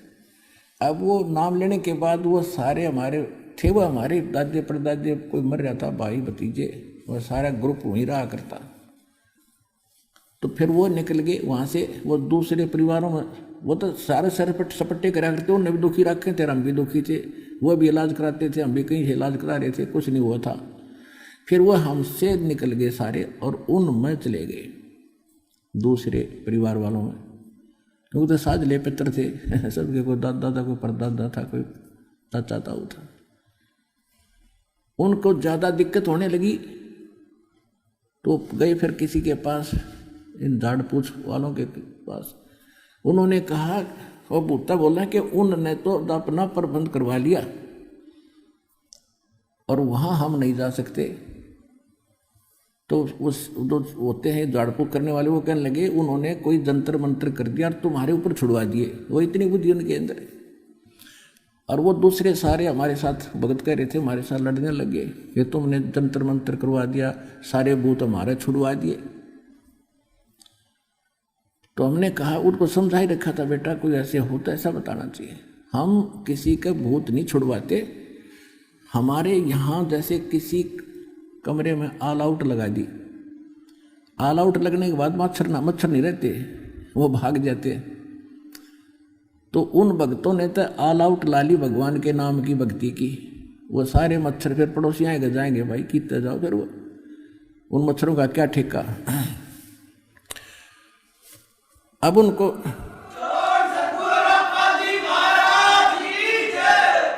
अब उनसे वो फिर आकर कहने लगे, जी ऐसे ऐसे कहते माँ बेटा, उनको समझाओ कि तुम भी आओ, यदि आप ये मानते हो कि हमने जब्ता करवा लिया सारे भाग्य, तो आप भी आ जाओ। वो जब्ता सबका हो है वहाँ पर, यानी प्रबंध सबका हो रहा है। वास्तविकता ये है कि उनको ये समझाओ कि हमने मच्छरदानी लगा ली और ये मच्छरदानी में से हमें तो हानि कर नहीं सकती, बाहर घूमेंगे, फिर तुम भी लगवा लो, यानी सतलोक आश्रम बरवाला में वो ऑल आउट और मच्छरदानी प्राप्त होती है, जिससे कोई भूत पितर और प्रेत और देव कोई हानि नहीं कर सकते, वो बारे घूमेंगे। फिर तो प्रसंग चल रहा है कि वो एक ब्राह्मण बैठा था, उसको परमात्मा कह रहे थे कि आप ब्राह्मण और मैं एक दानक शूद्र, यदि आपने दीक्षा लेने के बाद आपके किसी के कहने से भी मन में न्यू आ गई अक में या तो बेइज्जती होगी, तो उसी दिन तेरा नाम खंड और भक्ति खत्म हो जाएगी तेरी, फिर वो दुख जो के तुम बने रहेंगे। अब वो दुखी था, दुखी आदमी ने कौन, लोग लाज तो बहुत दूर की बातें हैं, कहने लगे महाराज कणा तंग हो लिया मैं, और कुछ भी कहो समाज, मैं आपकी प्रत्येक आज्ञा का पालन करूंगा और आप मेरे भगवान, मैं आपका बालक है। तो परमात्मा ने कहा ठीक है भाई, ये नाम ले, और सारे परिवार ने दीक्षा दिला। अब जल्दी से विश्वास नहीं होता, वो पहले खुद नाम लेकर गया, उसको ऐसा लगा जैसे टनों वजन उसके सिर से हटा दिया हो। फिर पहले वो लिया दोनों लड़कों को, पागल हो रहे, पागल ने ऐसे करे बैठे, न्यू देख सारे दिन उनके उनने में लटपट रहे, परमात्मा के पास ले आया उठा के। परमात्मा ने दया करी, धीरे धीरे उनको कुछ वो भक्ति करने लगे और वो ठीक हो गए दोनों बच्चे। फिर बेटियों को लाया, वो भी स्वस्थ हो गई, उसकी पत्नी भी साथ आई, यानी पूरे परिवार को दीक्षा दे दी परमात्मा ने। ऐसा स्वस्थ हो गए, ना जाने कितने उनके ऊपर कर्ज हो गया था, कुछ ही दिनों में दाता की दया से वो कर्ज मुक्त भी हो गए, घर भी स्वस्थ हो गया। पहले प्रत्येक रिश्तेदार भी उनसे दुखी थे कि ये आदमी आ गया और कुछ 150 रुपये मांगन आया होगा। तो उसके बाद जब उसकी वो स्थिति बदली तो सब दांतों तले उंगली दबा रहे थे, यानी पाप कर्म परमात्मा ने काट दिए। पापों से दुख था, कष्ट था, तो समर्थ का शरणाग हो रंग होरी हो, भाई कदे न हो ए काज राम रंग होरी हो। जब ही सतनाम हृदय धरो, भयो पाप को नाश, और जैसे चिंगारी अग्नि की वाई पड़े पुराने घासे। होय होय जम जो राजा से डरे ये मिटे कर्म के लेख, अदली असल कबीर हैं ये कुल के सतगुरु एक। मासा घटे न तिल बधे विद ना लिखे जो लेख, और सच्चा सतगुरु मेट कर ऊपर मार दे मेख। तो आज का सत्संग